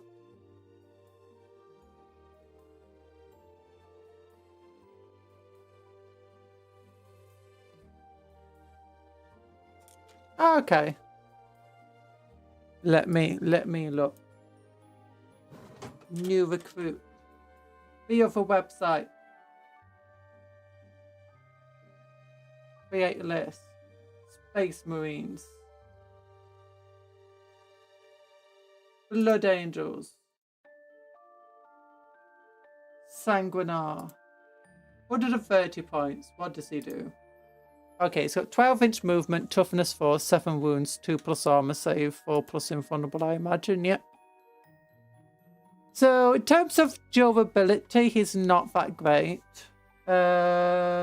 In terms of damage output, 8 attacks, hits and 2s, devastating wounds, strength 6, AP -3, damage 2. So he's okay, I guess. I mean, it's not that much better than just a generic martial. Okay, while a friendly adepts start to use modulars within 6 inches, it can reroll battle shock and leadership test. Once per turn, once per battle, at the end of a opponent's charge phase, if this model is still in research, you can select one enemy unit that made a charge move this phase, set this model on the battlefield with engagement range of that model enemy unit. Okay, that's actually a pretty cool ability. Lone Operative, Deep Strike. Lone Operative's pretty good. Fights first, Oath of Moment, Devastating Wounds. So it's okay. I mean, again, it's good if you got a shooting army and you want to protect yourself from the enemy melee threat.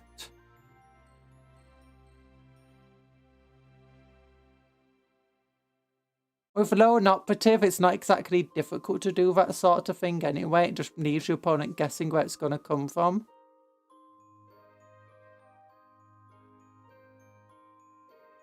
Seven wounds.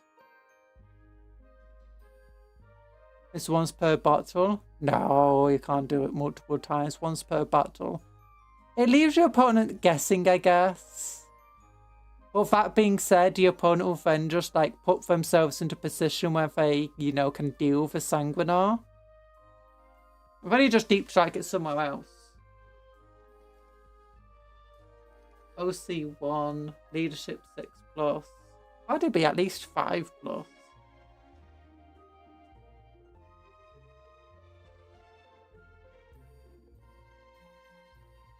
And fly. Let's look at Commander Dante by comparison. Commander Dante is stronger in terms of damage output. Not much weaker in terms of number of wounds. He can lead units. He adds 1 to advance and charge rolls made. And each time that unit makes an attack, add 1 to the hit roll. So yeah, he makes a unit incredibly overpowered. Or much more powerful. He actually has a decent shooting attack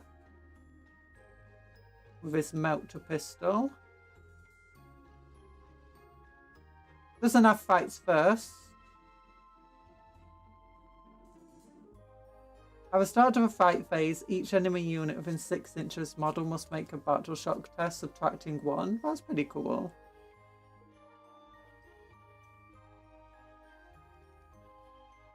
You want to see who's super cool, though? I know about this one. Mephiston. Check out Mephiston. Toughness 5. 7-inch move, even for his infantry. 2+ armor, save 6 wounds. 5+ info. He's only got a 5+ info, but he does have lone operative. He also has fights first. He's also got feels no pain. 4+. In melee, he does 6 attacks, damage D3, lethal hit, strength 9, AP -3. This model is eligible to declare a charge in for turn advanced. While an enemy unit is within 6 inches of this model, each time it's selected to fall back, it must take a leadership test. If it fails, that unit must remain stationary. And then just look at it. He's got a supercharged plasma pistol. And he's also got the Fury of Ancients. Super cool attack. It counts as a pistol, by the way, and it's got sustained hits 3 if he decides to go hazardous with it. So he can fire at you with this blooming pistol, and then fire at you with Fury of Ancients. 3 attacks, hits on 2, strength 5, AP -2, damage D3. In melee. Tactical armor, but has just toughness 5. That's wild. Yeah, Mephiston is just great. And feel no pain 4+. And lone operative. It's also got grenades, keyword. Oh, he's just amazing. I absolutely love this dude. He's just so stupid. You'll also see something that's absolutely hilarious. It's a Legends thing, but it's absolutely hilarious.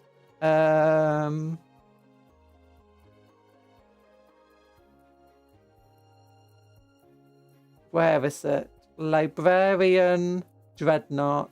Oh wait, there's 2 of them. No, that's the 5, and never mind. Rain just dirt. Let's give it a heavy flamer.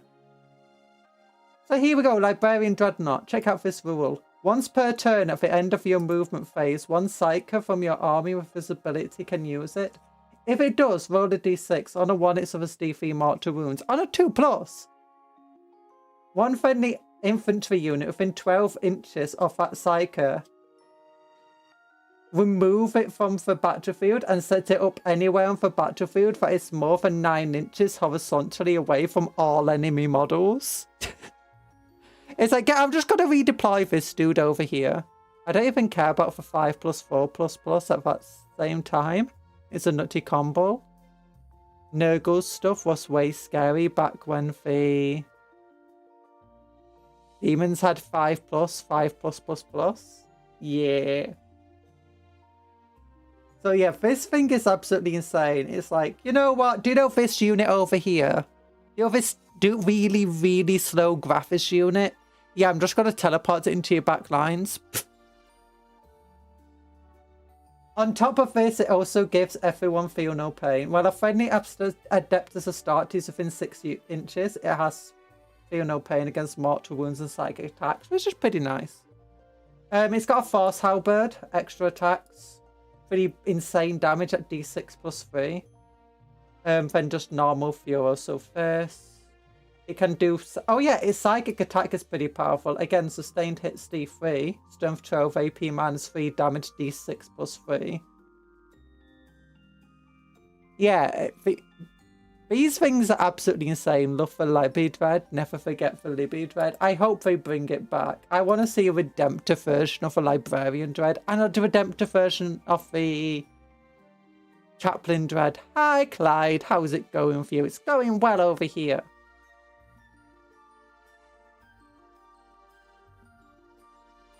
Oh, darn it. Sanguinar, Limartus.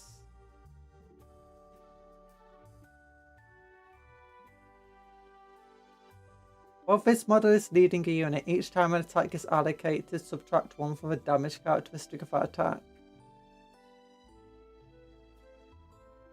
That's cool. Wings of Sanguinius used to be able to self-cast that you were 12 inches, move and fly, which is hilarious. Imagine off a Dreadnought just going, I believe I can fly. I want that back. I just want the Redemptor Dreadnought to have a fly keyword. It'll be hilarious. Ooh, in 1 minute. No, never mind. Nick, wait. Wait. Oh, these are the Horus Heresy things, the Destruction Host. Oh, yeah. Very cool. I don't care about him and these things. New Dreadnought. New thing. So if you ever want to use a Plague Drone, but you don't want it to look... Oh, Captain Badrook! I forgot about him. Yeah, and he got for Goblins too. I don't think I'll get for Captain Badrook. I am kind of tempted by the Goblins, the Grots.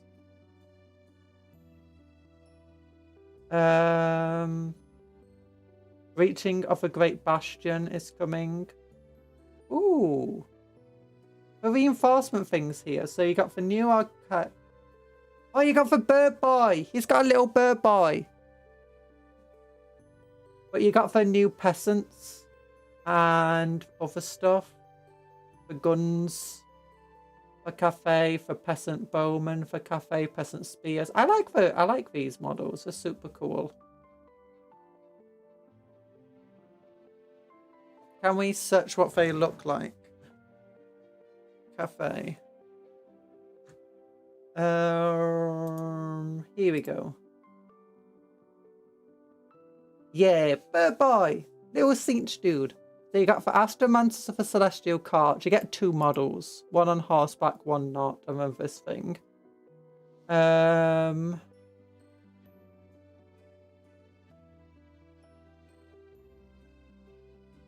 Is that just another Astromancer? He doesn't look like an Astromancer.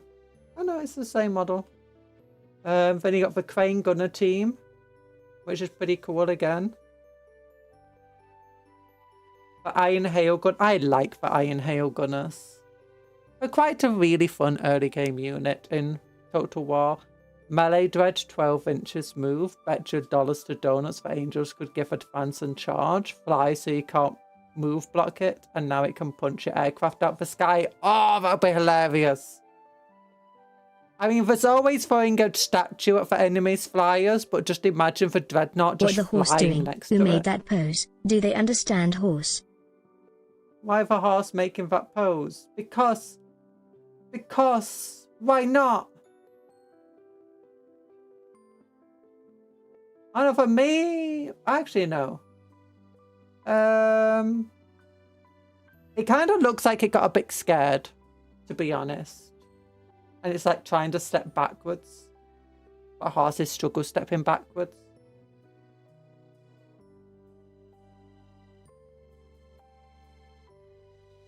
Oh look, it's got little top knots on the horse. That's hilarious. And adorable. I like the peasants. I like the big old hats. They're super cool. But yeah, that's finally getting released. Okay, that's cool.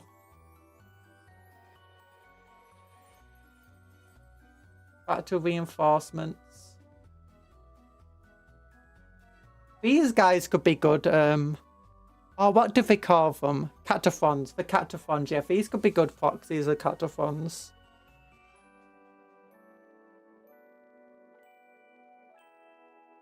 Why didn't they why did they make the Warhorse learn dressage? Because it's Cafe. Look, Cafe does what Cafe does. It's an astromancer. He's like some sort of noble. He's like, I want my horse to do dressage and dance and look pretty, and I want it to have top knots. So yeah, I don't really like these guys. I know a lot of people love them. I kind of want to get these models to convert them into something else just because I love the thigh-high looking legs.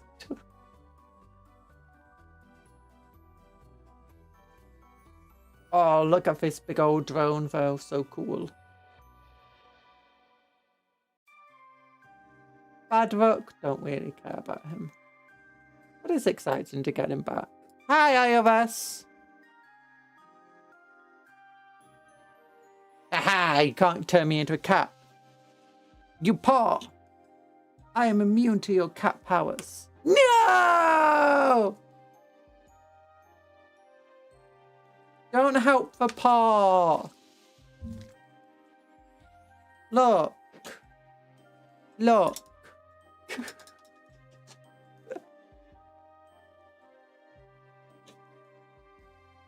If you want to help the paw, you should like this stream, because it helps me.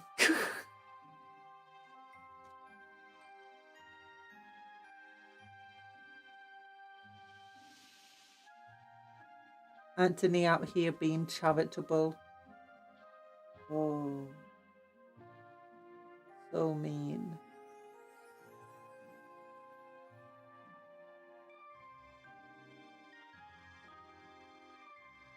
Yeah, you keep distracting me with the websites today. I'm meant to be painting. You know? I can't afford to do much painting after the stream. I've got to get my exercises done. I didn't do a lot of exercises. I woke up today and I was just dead. I think maybe I've been pushing myself a bit too much. I'll do my exercises after the stream.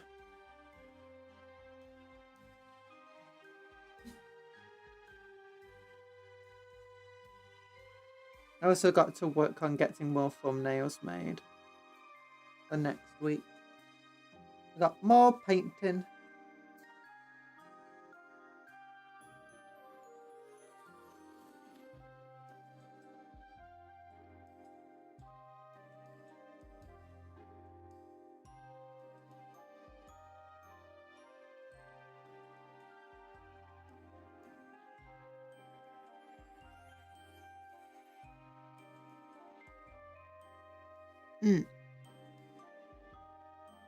Stick my tongue out at you.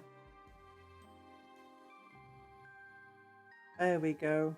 But how are you being, iOS or Dinosaur Soldier? Hope you're doing well. I miss the days when High Fleet Jormangan could hide an entire Hierophant under the ground. Why? 'Cause screw you, that's why. Wait, can't you still do that? Using the Trigons, can't you like bring out a massive Hierophant from under the ground now?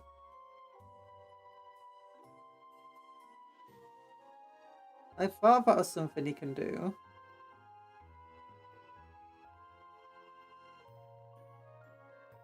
Like the Trigon Prime.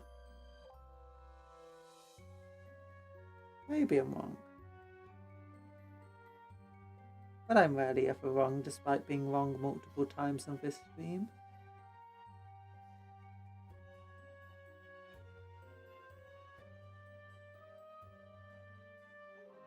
You've been good. Yay! I am super glad. Even though I just sounded a bit sarcastic then because I'm concentrating. There we go.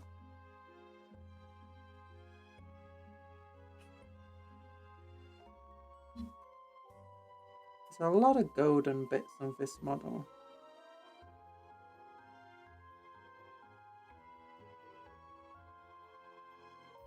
I thought Cupcake was getting an update. It is getting an update. Once I've got my V2 release, you'll see the update. I'm just waiting on a few things.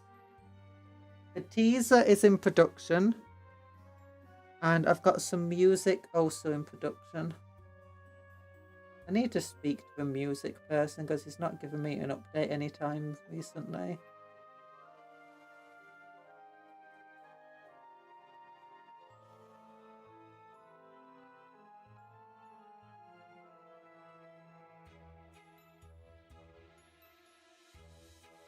Yellow carapace, black flesh, red weapons, and muscles. What says? Oh, might just paint the giant enemy crab in Jormungand's colours to represent the hilarity of it. Oh, that's cool. Good luck with that.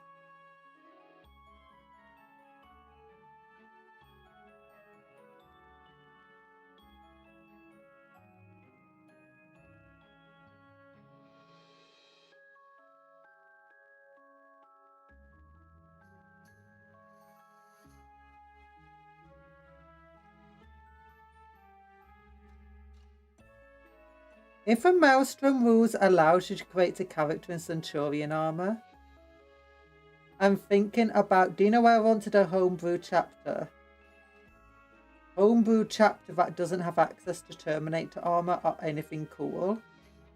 Instead, like they make do with Centurion armor, and like their captain is in their chapter master wears Centurion armor into battle.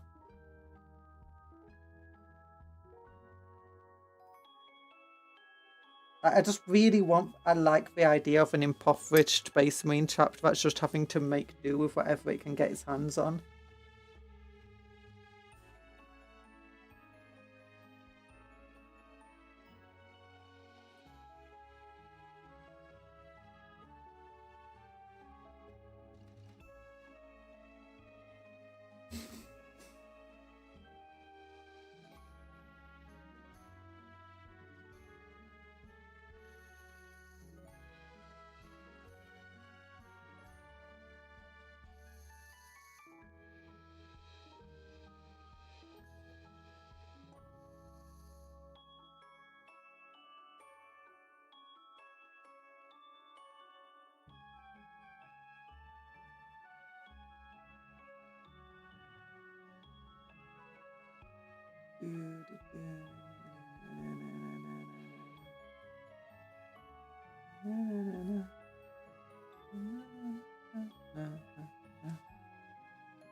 At least I'm not knocking over a magnifying glass of it like that.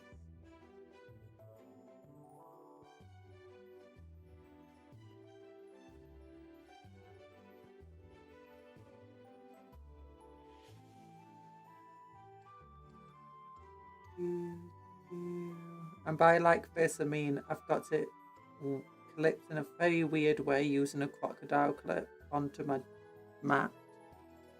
I'm afraid it's going to damage the mat being a crocodile clip.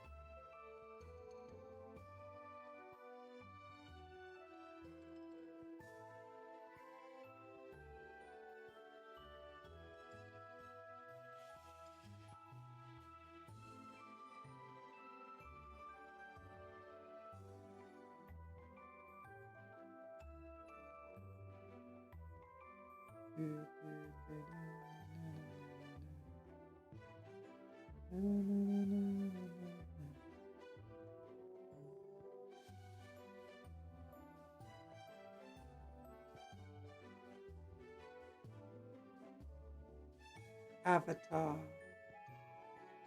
The last blue bender. Did I paint that blue? No, I didn't. Good.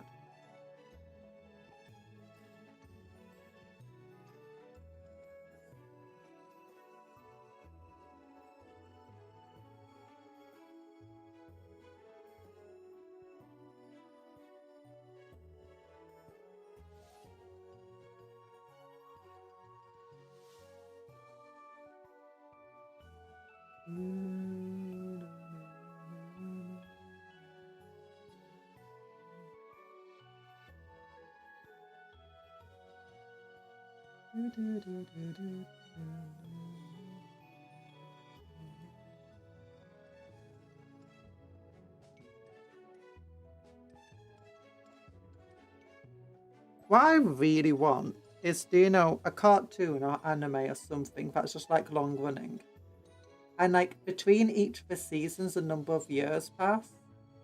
And so through the anime, you're constantly having like the main characters getting replaced. Because, you know, they get really old and then they die off. Except then you just got one character throughout the entire series who just never ages. And it's just there forever. And it's never addressed. There's never confirmation about why they're just here forever. They're just kind of just there doing their own thing all of the time. It's not like for evil. It's not like for a recurring villain. Or even one of the main cast at any point. They're just exist throughout the story. Just turning up, doing whatever they do. I wouldn't even. Oh my gosh, a dreamer raid! So I was looking at face. Hi, Briar. Hi, Paladin Stem. Hello, everyone. Welcome to the stream. Big loves to you all. I'm Cupcake Conjuror in both name and profession. I conjure cupcakes. Yeah, how was your stream? I didn't get to see what you were doing. Was it more Kingdom of Hearts?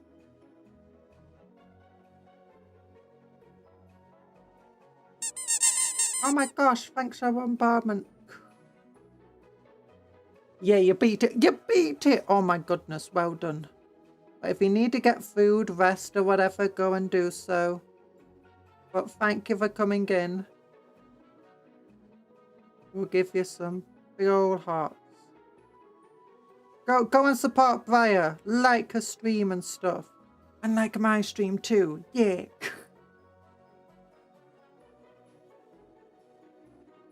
Oh wait, we're currently painting this dude still. We did that skull last time.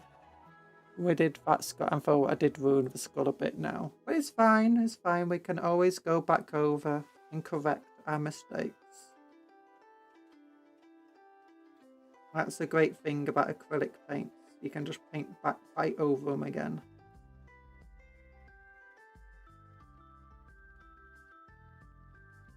Oh. Did it have a good story? Kingdom of Hearts 2? Or Kingdom Hearts? Not Kingdom Hearts. It's Kingdom Hearts, apparently, according to Talan. I like calling it Kingdom of Hearts because, you know, that's just what my dyslexia told me. It said for years, so...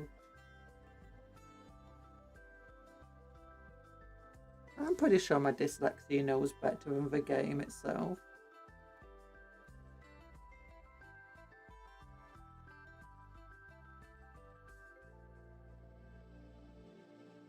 We got reunited with our boyfriend and fought a giant aeroplane. Nice! Beat up those airplanes. They destroyed the towers. There's a character like that in Brandon Sanderson books who appears in all of his different series. Sometimes as a background character, other times as part of the plot. Oh, that's interesting.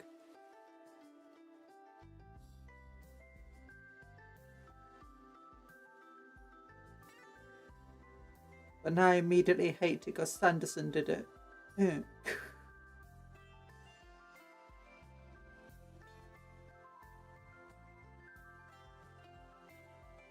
Potentially Subterranean Assault can do the Hierophant thing. And problem is for wholly within 9 inches part. Oh, it has to be wholly within 9 inches. Well, that's actually... Since it's 9 inches either side, that's 18 inches. Is that longer? Is a Hierophant Titan longer than 18 inches?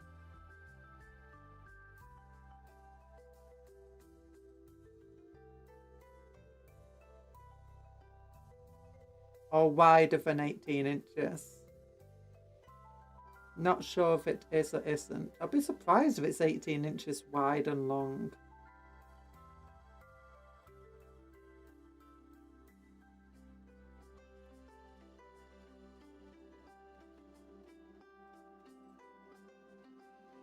Do this wire red. That might be fun.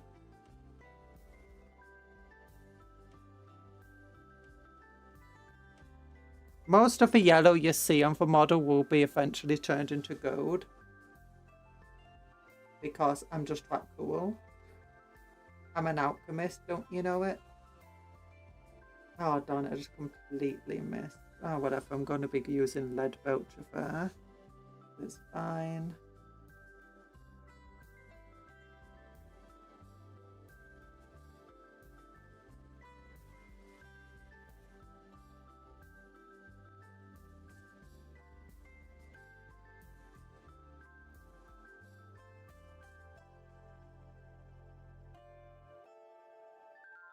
I'm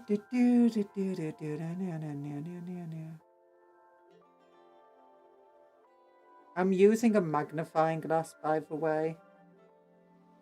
I got a magnifying glass just here. If you look, That's the base of a magnifying glass. It's off camera because, you know, reflections.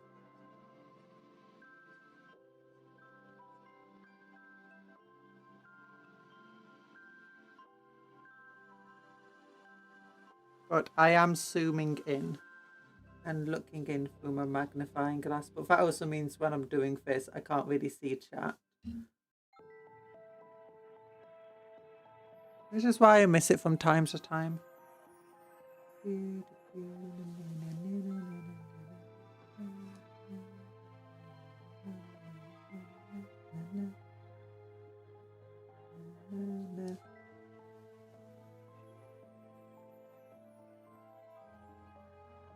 I like this shade of yellow. It's a very fun colour.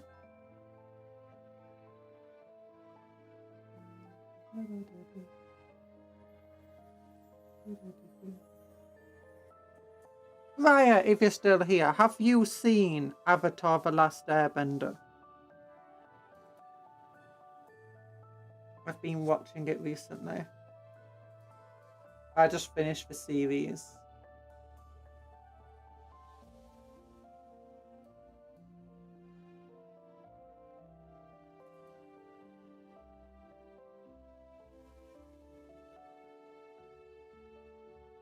I saw a bit as a kid.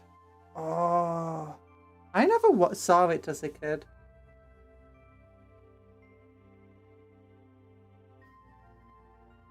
Never on TV.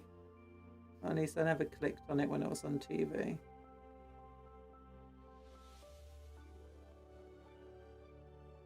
I keep hearing good things about it, so I gave it a try. I was like, oh, it's actually pretty good. Especially by the time you get to season 2. Season 1 is a bit meh. Season 2 is pretty good. Season 3 is pretty great. First Avatar series is pretty good. Yeah. I've started Legend of Korra, but that is very different. Kind of amazing that they went to make it that different as it is. Feels like it's for a completely different audience. In many regards. I'm only on episode 2.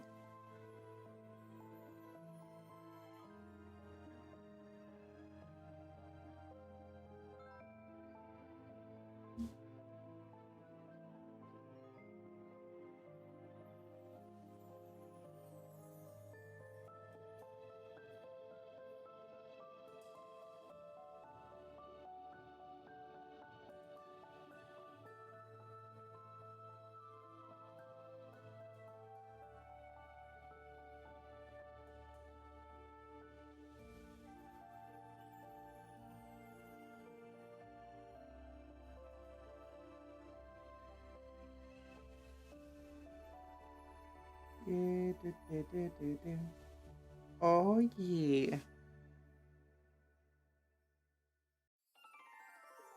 Maybe I should do video essays about shows I've watched.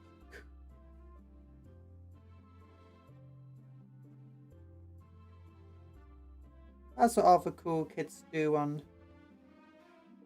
YouTube, isn't it? Video essays. B.O.B. bathroom. Nice.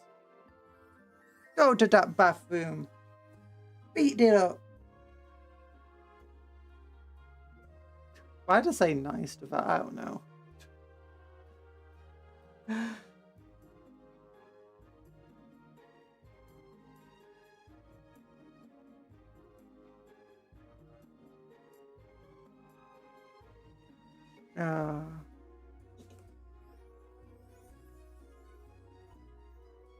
Oh, my cat's still eating, by the way. She's getting better. Bit by bit, she's slowly getting better and healthier.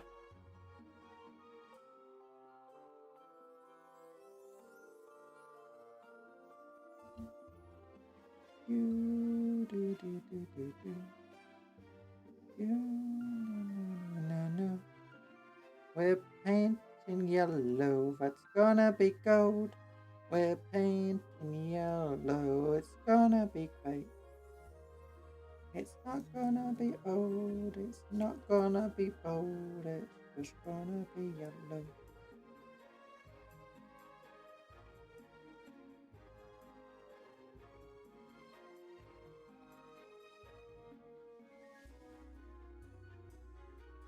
Yellow, they call me mellow yellow. Do, do, do, do, do, do. There's an alien with songs and dance. There's an alien. There we go. Oh gosh. I can always correct green later.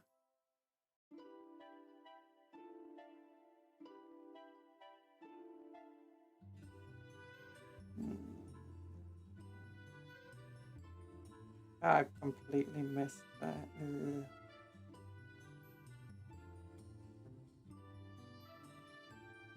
Okay, now to get this thing painted yellow.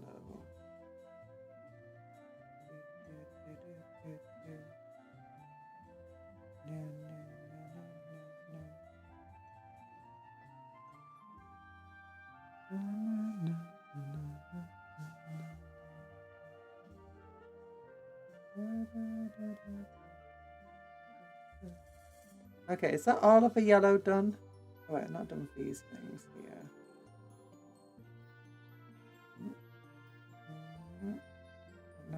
Yeah! Okay, and now we want to make those yellows gold, except for tubes. Yeah. Oh wait, yellow here. Yellow here. We got yellow things to paint. We got yellow on the weapon. They call me Mellow Yellow. We've been doing a lot of painting yellows, haven't we? Our Tyranids are yellow. Our Black Templars are covered in gold.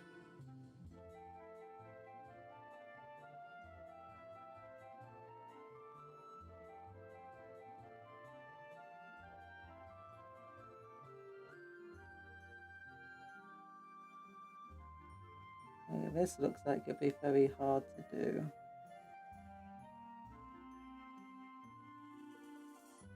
This lettering. Oh gosh, very difficult to do. Let's have a contrast paint. May have a gold paint, we could do it better, like. And that's less watery. We'll be wanting to spread less. That's fine.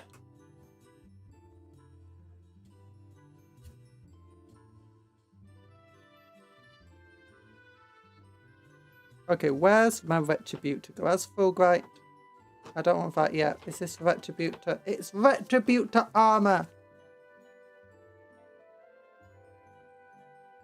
Retributor armor.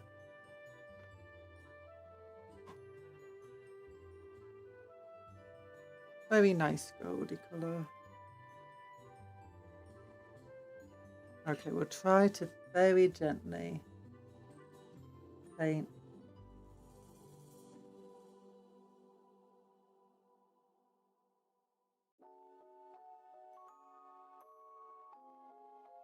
the symbols here.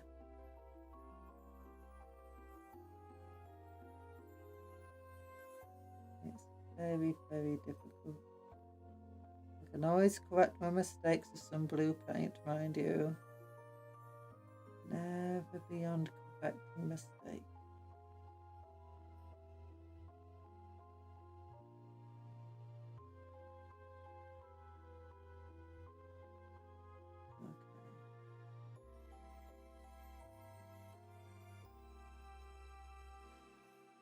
Oh, this is the hard part, trying to paint. But it says here, staying in the lines.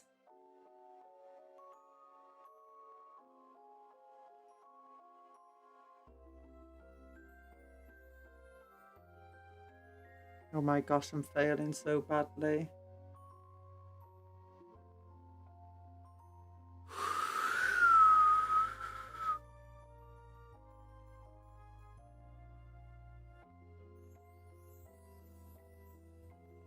Control your breathing, support your pinky.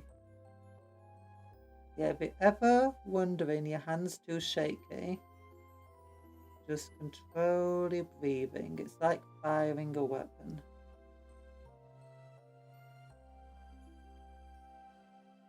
You need your breathing under control, and you need your pinky supported.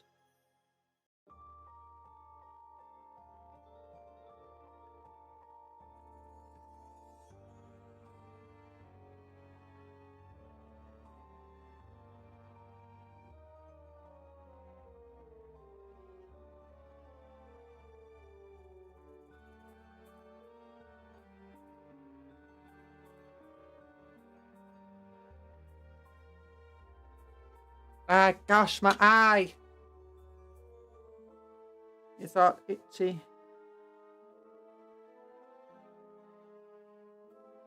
That's not even the eye I'm using to focus. Because when you use a magnifying glass, it's difficult to use both eyes.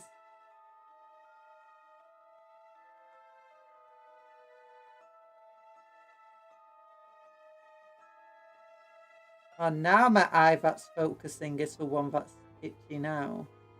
It's like, oh yeah, you're right, the wrong eye is itching.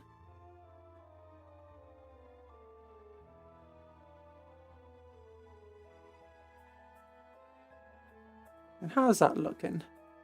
Gosh, it looks terrible. And it's low enough resolution where you can't really tell, I guess, but still.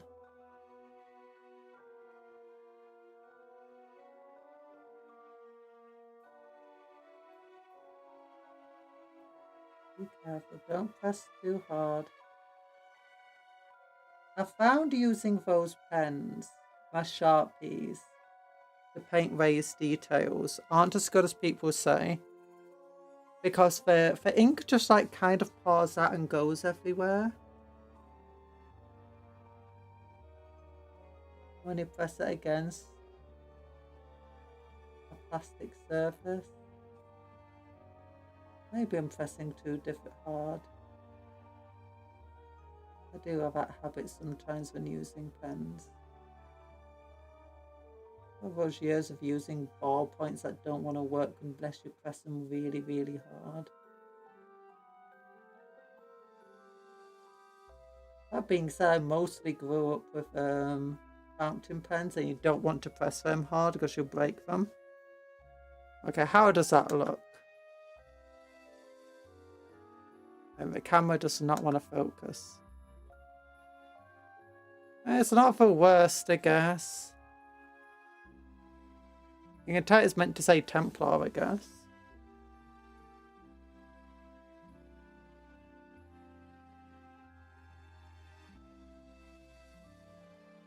But let's try...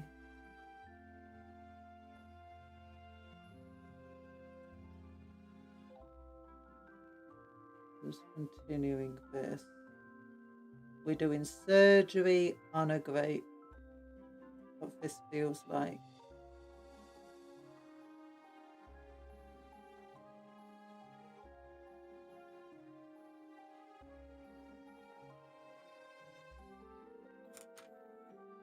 I still think it would have looked better as a longer haft on the axe, so he holds it with one hand until it's time to smack a smacker. True, but I don't have a way of adding a longer haft onto the axe. In the end, I just thought it would be funny, because, you know, it's based on this dude, so it's literally just the haft on this axe. Because I was like, I don't like that axe head very much. I was just looking at different axes I had, and then I found that giant one. I'm like, it's got to look stupid. But that's fine. How did they paint this? Oh, they did it. Oh no, the Games Workshop did it. I have to do it now. How to make it at least as good. Oh, with a look here, you can see bits of the red on the letters.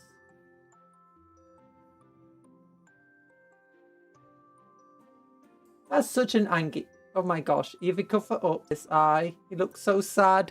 He looks so sad. Oh, cover up the eye. He looks so angry. He's so angry.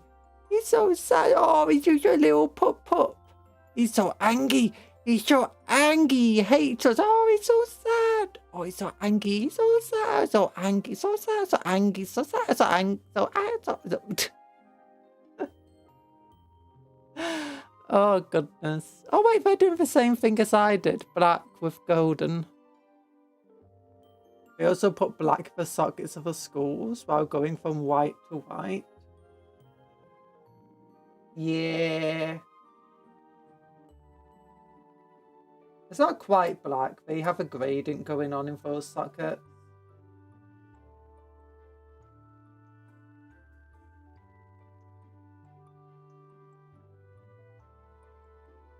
I don't like the white to white though. It's actually more of a wraith. No, it does look the same.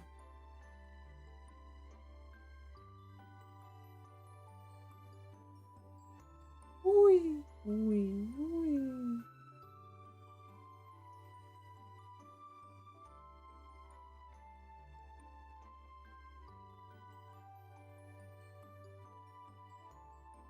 Dance party! Sorry, I get distracted.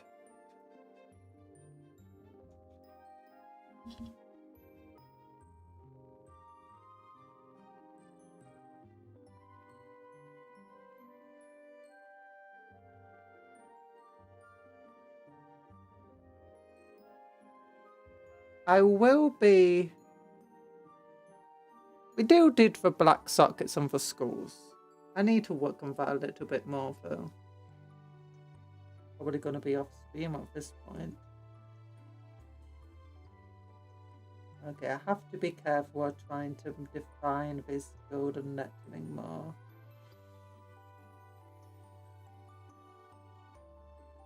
To not accidentally get onto the blue. I can always correct it, but it's going to be very difficult to correct.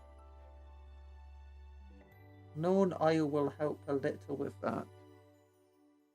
Oh, done it with that letter the M. It's also hard because the things look a bit more defined. As soon as you're like not looking through the magnifying glass, you realise, oh, it's not as good as it could be. Very ornate boy needs gold. He's got all of his yellow is going to be gold, except for tubes. Yeah, none of it's going to be bronze anymore, except just this bit. That's going to be red. I know they had more colours on the gun, but I just like my guns being like a kind of solid colour throughout. Except for like certain just little bits on them. This could do with a bit more work on it. The top of that E definitely could. And so could the bottom.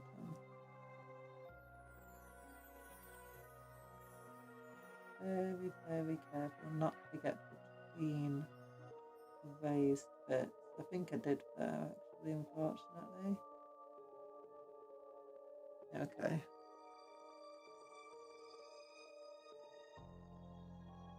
The P and the L and the parts of this T here could all do with some more work.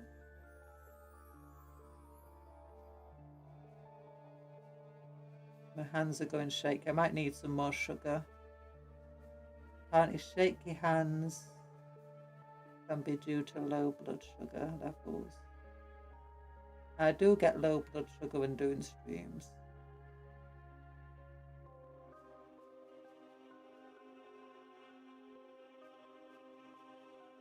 Although their scheme lacks gold trim, he's a very ornate boy, needs his golden trim. Otherwise he'll be a very sad lad. Yeah, but did their scheme lack gold trim? It looks okay. I think with some known oil that will look good. I think part of it is just the fact that like white doesn't look great. It's just how bland everything is at the moment. Like we've only done the base colours for most of these things. Like with the gold, how we're going over it now. We're going to be going over it with the retribute to armor, but then just like highlighting areas with full bright copper. But I do think the top of this A could do with a bit more work. There we go. Yeah.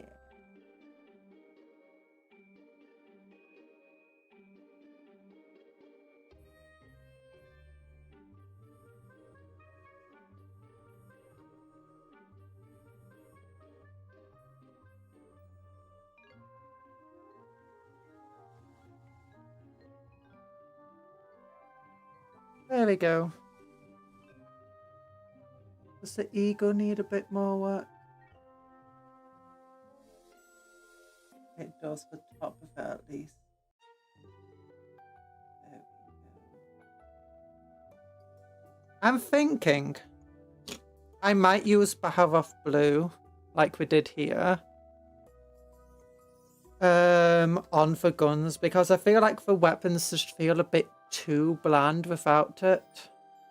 I mean, these ones look good, mind you. I like how these ones look, but I think I went a bit harder with the Calgar Blue on them. Or maybe it was outdoor.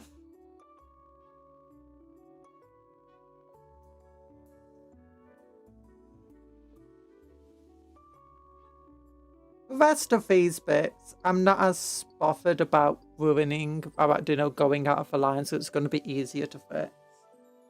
I'm still going to try not to, but if I fail, it's not a big issue. Because it's going to be a lot easier just to go back over with another colour, like black or green, gold, whatever. Not gold. Metal. Again, especially since none of the other things are finished. Again, we don't need to cover it completely. Letters we kind of did to make them stand out. Especially since we made them blue, because it's just too difficult to avoid them otherwise.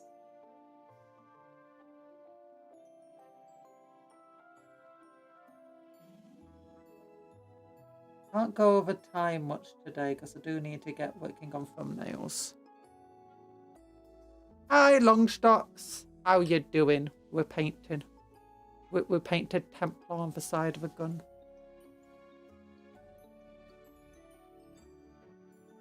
It's very ornate. Yeah, did Fair Scheme not have a lot of gold on it? I thought it did. I wasn't really paying too much attention. I know it has less black on it than ours does. Like, I was surprised just how little they did with black. Like, they didn't have these parts being black there. They didn't have this part here being black.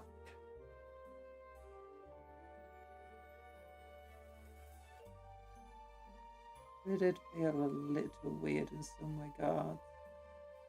But how are you doing, Longstock?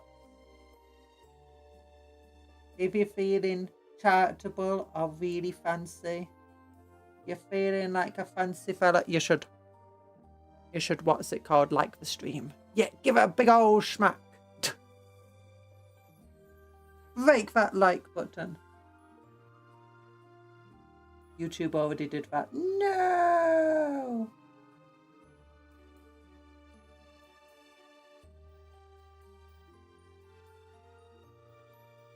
There you go.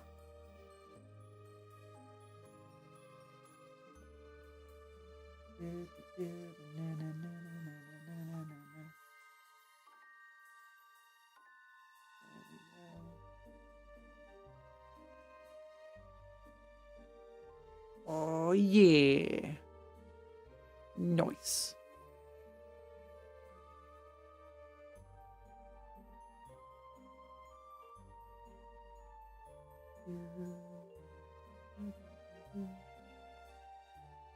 Yeah, I feel like the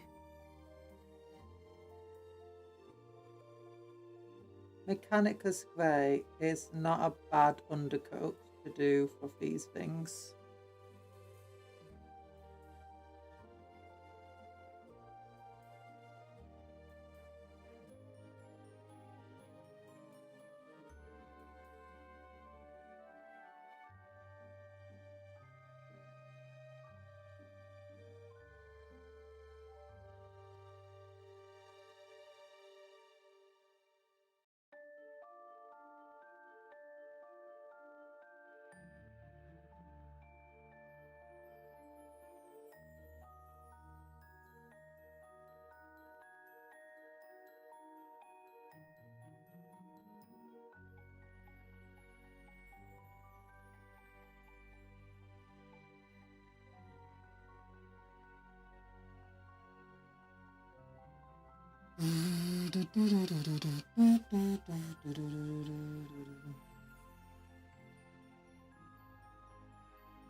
There we go. Oh, who's an alien? You're an alien. We're all aliens.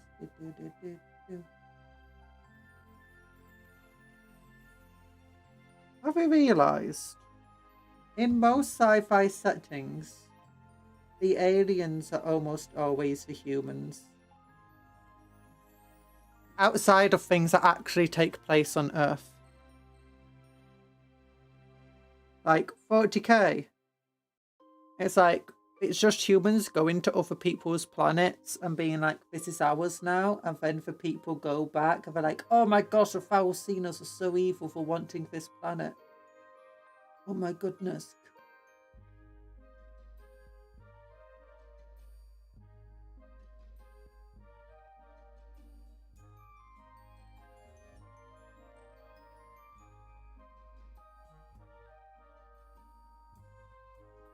Star Trek. It's a humans often just take the role of like extraterrestrials in Star Trek.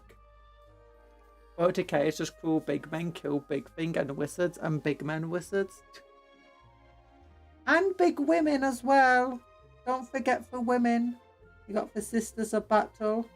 Oh gosh, I'm just accidentally doing things here. The Sisters of Battle, the Eldar. Sisters of Silence, Custodes. How? Necrons. And technically the Arcs aren't men either.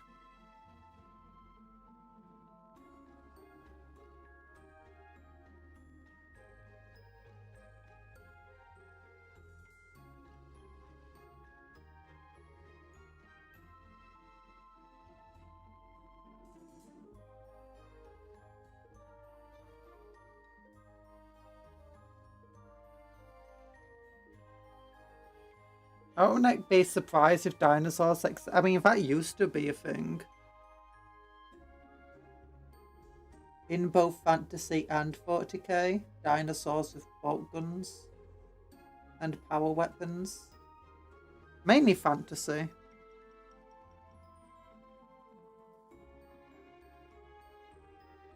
Because if you don't know, 40k and fantasy kind of took place in the same, you know, same universe. Like, I think the fantasy world was just a planet in the 40k universe trapped in a warp storm. And, like, the old ones had come to the planet. The old ones in 40k were the same old ones in fantasy. But things like bolt guns and power weapons were actually old one technology in the early days. Back then they were called Younguns. Yeek! In fantasy, it's a lizardman. In 40k, it's the Outdoory Exodites. Yeah! Lizardmen don't have bolt guns anymore. Or power weapons. They have weapons that are kind of similar and kind of inspired by them. But in fantasy, lizardmen used to... Well, in 40k, bolt guns and power weapons and stuff, the reason why like everyone has access to them is just because they're old ones technology. And eventually, while power weapons remained as a thing that everyone had access to, bolt guns became a distinctly human weapon.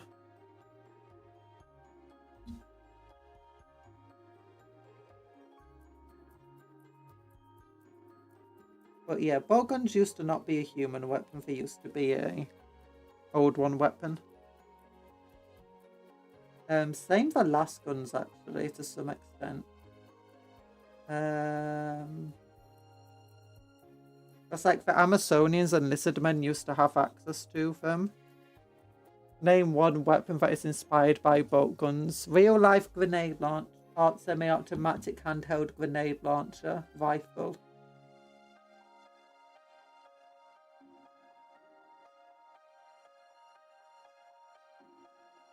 She's lying her heart out. Made by Barrett.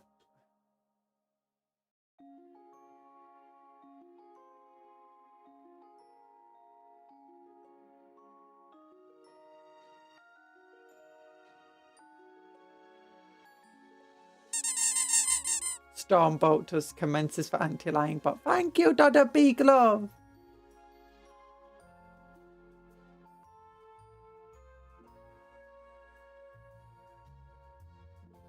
There was no lying. There's also... What else is in real life?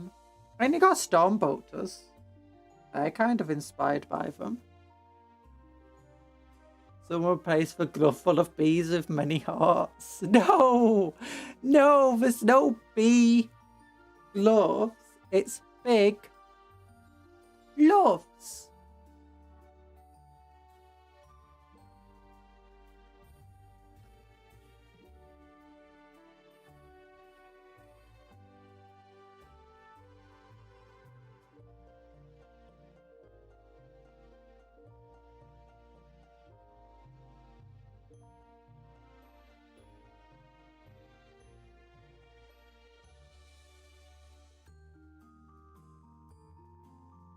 Velociraptor dual-wielding bolters is cool, though. It is.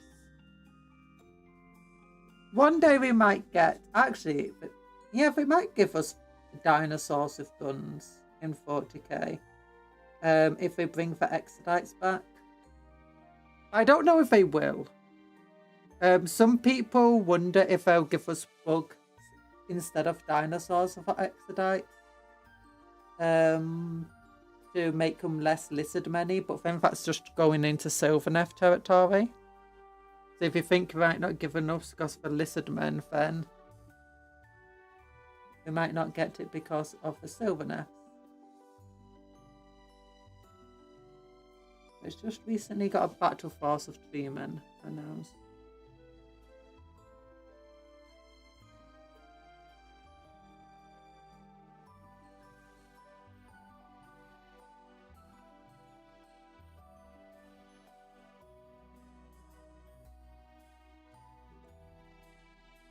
ENvtuber is going to reveal dinosaurs with guns in like 30 minutes, but they heard Conjuror and scrapped the whole line, replacing it for starters as we speak. Yeah! Go Space Marines! Everyone, especially Erlen, loves Space Marines.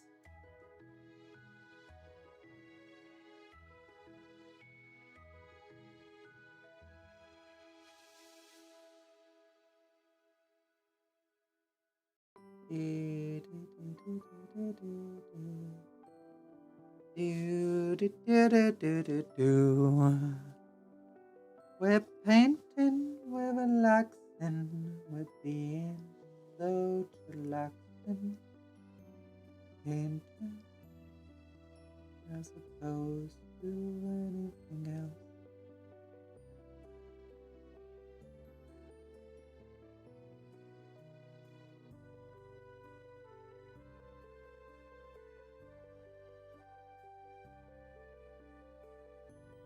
Oh gosh, I messed this up too. Well, I can always go over, fix it. That's the beautiful thing about paint. How's that looking at the moment? That's pretty cool.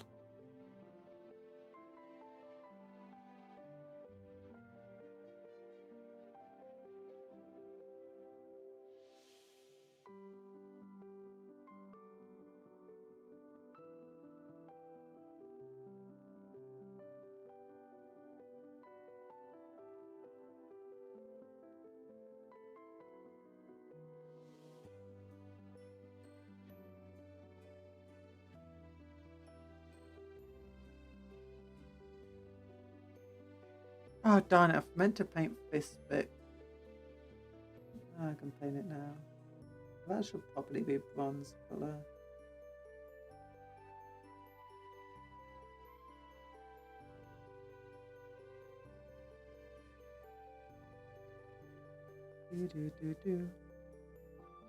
I don't know what this guy's law would be.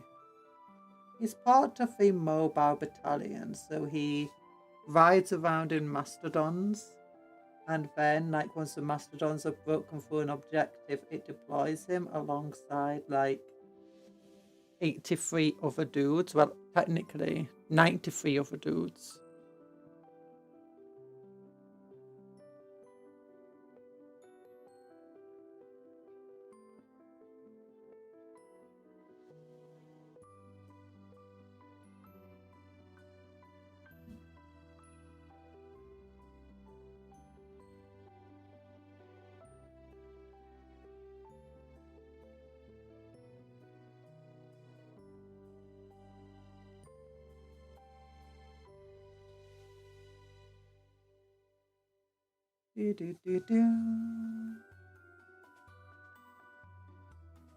So I'm not very targeted in these painting streams when I'm actually painting. But if you're happy with that anyway, you should let me know by liking the stream.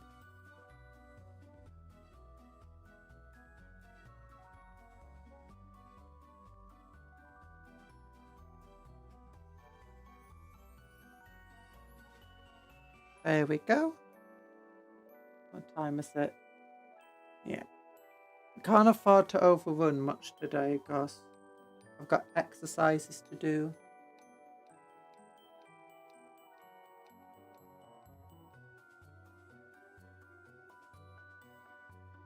I've got thumbnails to make. Oh, that could be a gemstone in the middle of this thing. He looks properly decorated. Yeah, this dude, he's a Castellan, which effectively means he is, I guess, equivalent to a captain in a normal Space Marine army. Like, he's expected to lead over about 100 men. 100 Marines.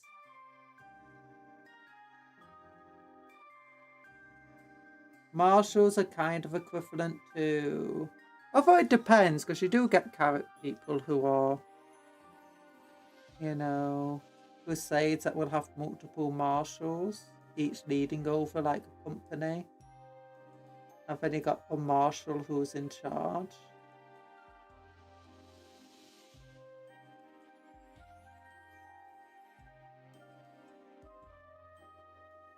Of the entire crusade as well.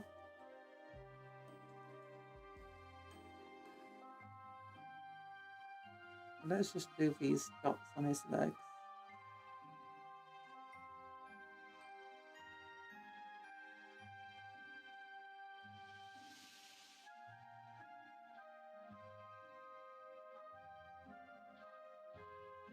I'm thinking about them.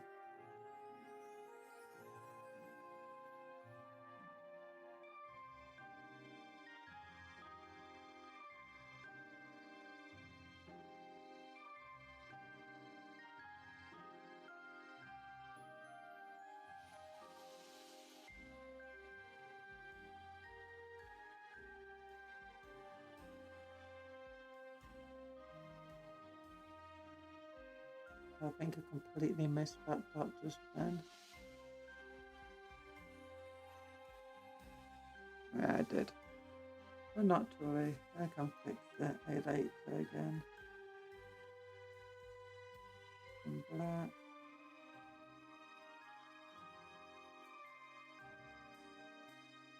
Very hard to see that one, it's right in the shadow of the axe.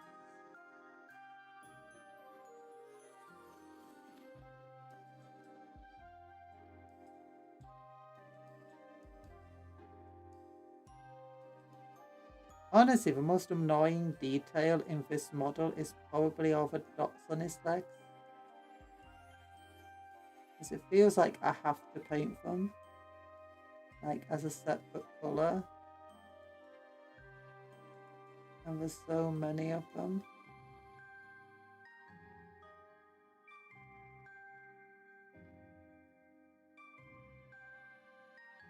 I found an amazing clip again back in 2014 at E3 when they announced Peggles 2 as if they were announcing Jesus 2. Look, to Peggles fans, Peggles 2 is way more important than Jesus. Like any number of Jesuses. You know, to Peggles fans, Peggles is God.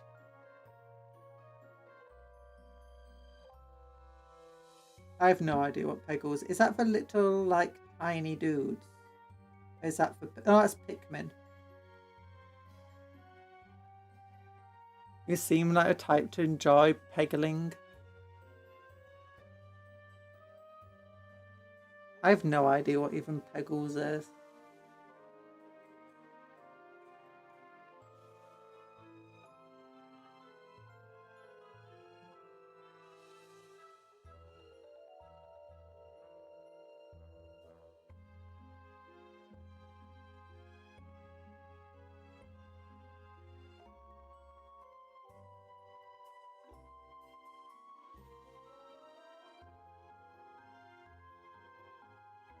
It's a game about hitting Peggles with balls. It doesn't help at all.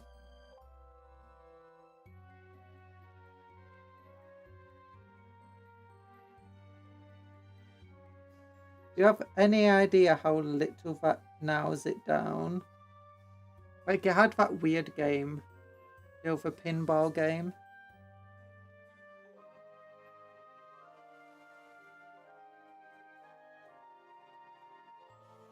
That was on everyone's computer. Do you know where it's like set in space? But it's just pinball. And it was the greatest game ever because it was free. And it was just there on the computer.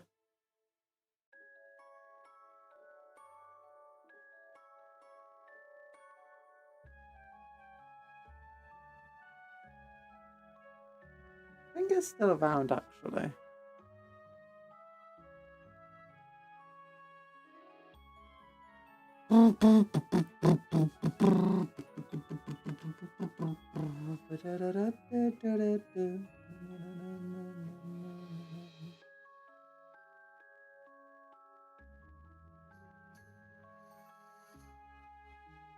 I want to see the announcement clip on Discord. Oh, you sent the announcement clip. It's hilarious. Jeff on stage as if he was going to announce Half-Life 3. What about Portal 3?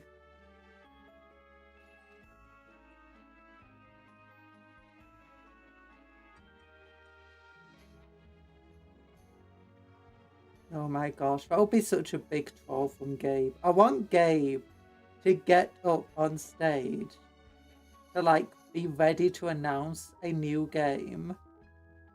And like they purposefully leak, you know, the icon of the game. And it's got a big old 3 in it. Oh, there's 2 versions of it. Like, one's got, like, a P, and the other one's got, like, a H. And they're like, oh, my gosh, Half-Life and Portal 3. I know it's just, like, the most stupid, just basic, like, Minesweeper. But there's, like, 2 versions. Oh, gosh. What if it, like, take 10 minutes to announce it?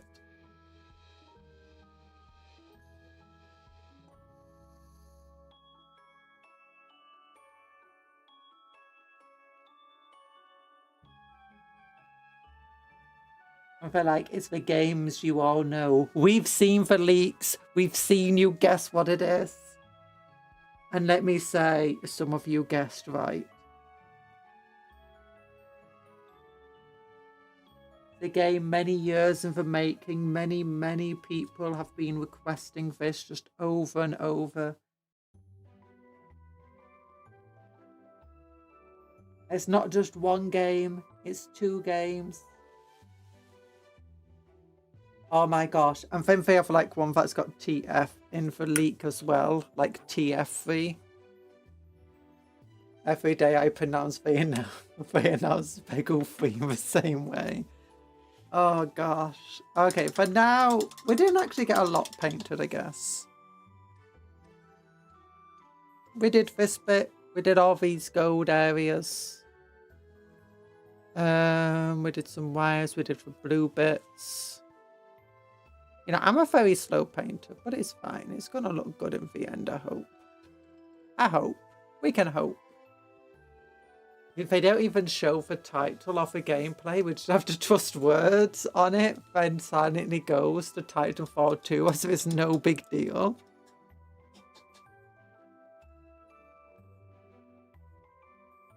I don't think Titanfall 2 was ever a big game. Like, Peggle 2.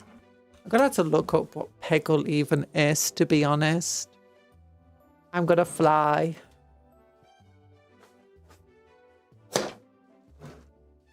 Peggle.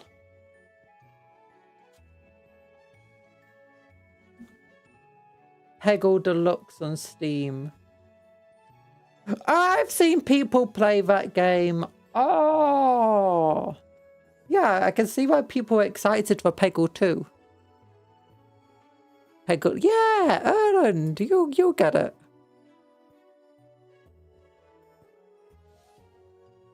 By the way, cafe, the cafe peasants are coming. The peasants are coming. Look, we got the Astromancers, we got the Bird Boy, we got Peasant Bowman, Peasant Spears, more Peasant Spears, Crane Gunners, Iron Hailed Gunners. Oh my goodness. And the Breaching of the Great Bastion book, as well as these Horus Heresy Mechanica stuff, Thigh High Robots, Platform Shoes, Drones, Captain Badrook's coming to Made to Order for Pirate Talk. And so is his little pirate goblins. Yeah. No Conjuror. The funny is that nobody at E3 made a sound when Peggles 2 was announced. Absolute stage silence. Yeah, that's just because we're all in shock. Like, could you imagine if they announced Half-Life 3? Would people be cheering? No, they'd be like, what? Oh my goodness, that's terrible, because no one wants Half-Life 3. What's the game people would want? Peggles 3! Yeah! They'll be like, oh my goodness. Oh my goodness. They wouldn't know what to say. They wouldn't know to cheer. Their brains would just break with such ecstasy and awe. It's like, oh my goodness, Peggles 3! That's what the brains would be like, but the mouths would just be like,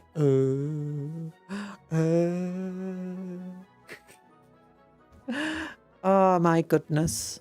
But yeah, here's a dude that we've worked very slowly on. Very, very slowly on. But he's coming along.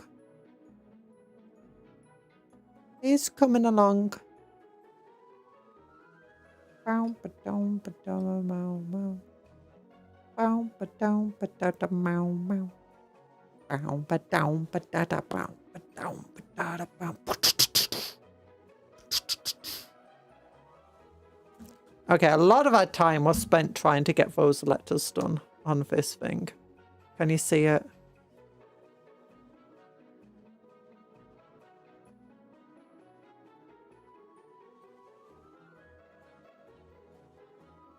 Come on, focus.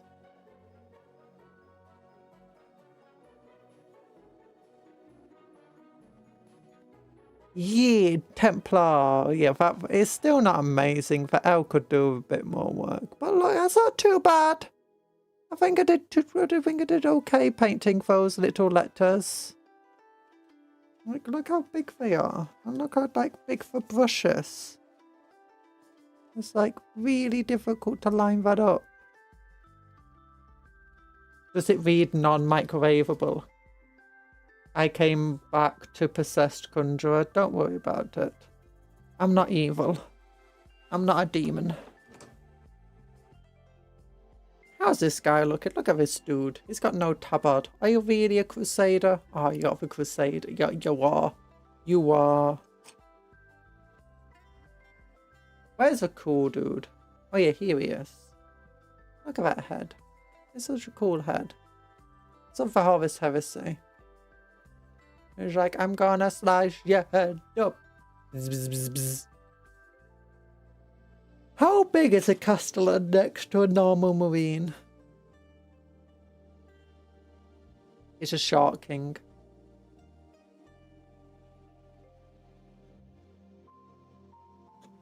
Yeah, my painting is not the best. Why does it look so messy? It's meant to look like worn and damaged armor, but I'm not sure if that's how it reads. I do know for he's been on the battlefield for a few hours. He's got the wind, the rain, and then once he's finished on one battle, he has to go to another battle before he can go through full repairs and cleaning and stuff. It's a bit dirty, a bit damaged. The paint's flicking off in the corners and edges.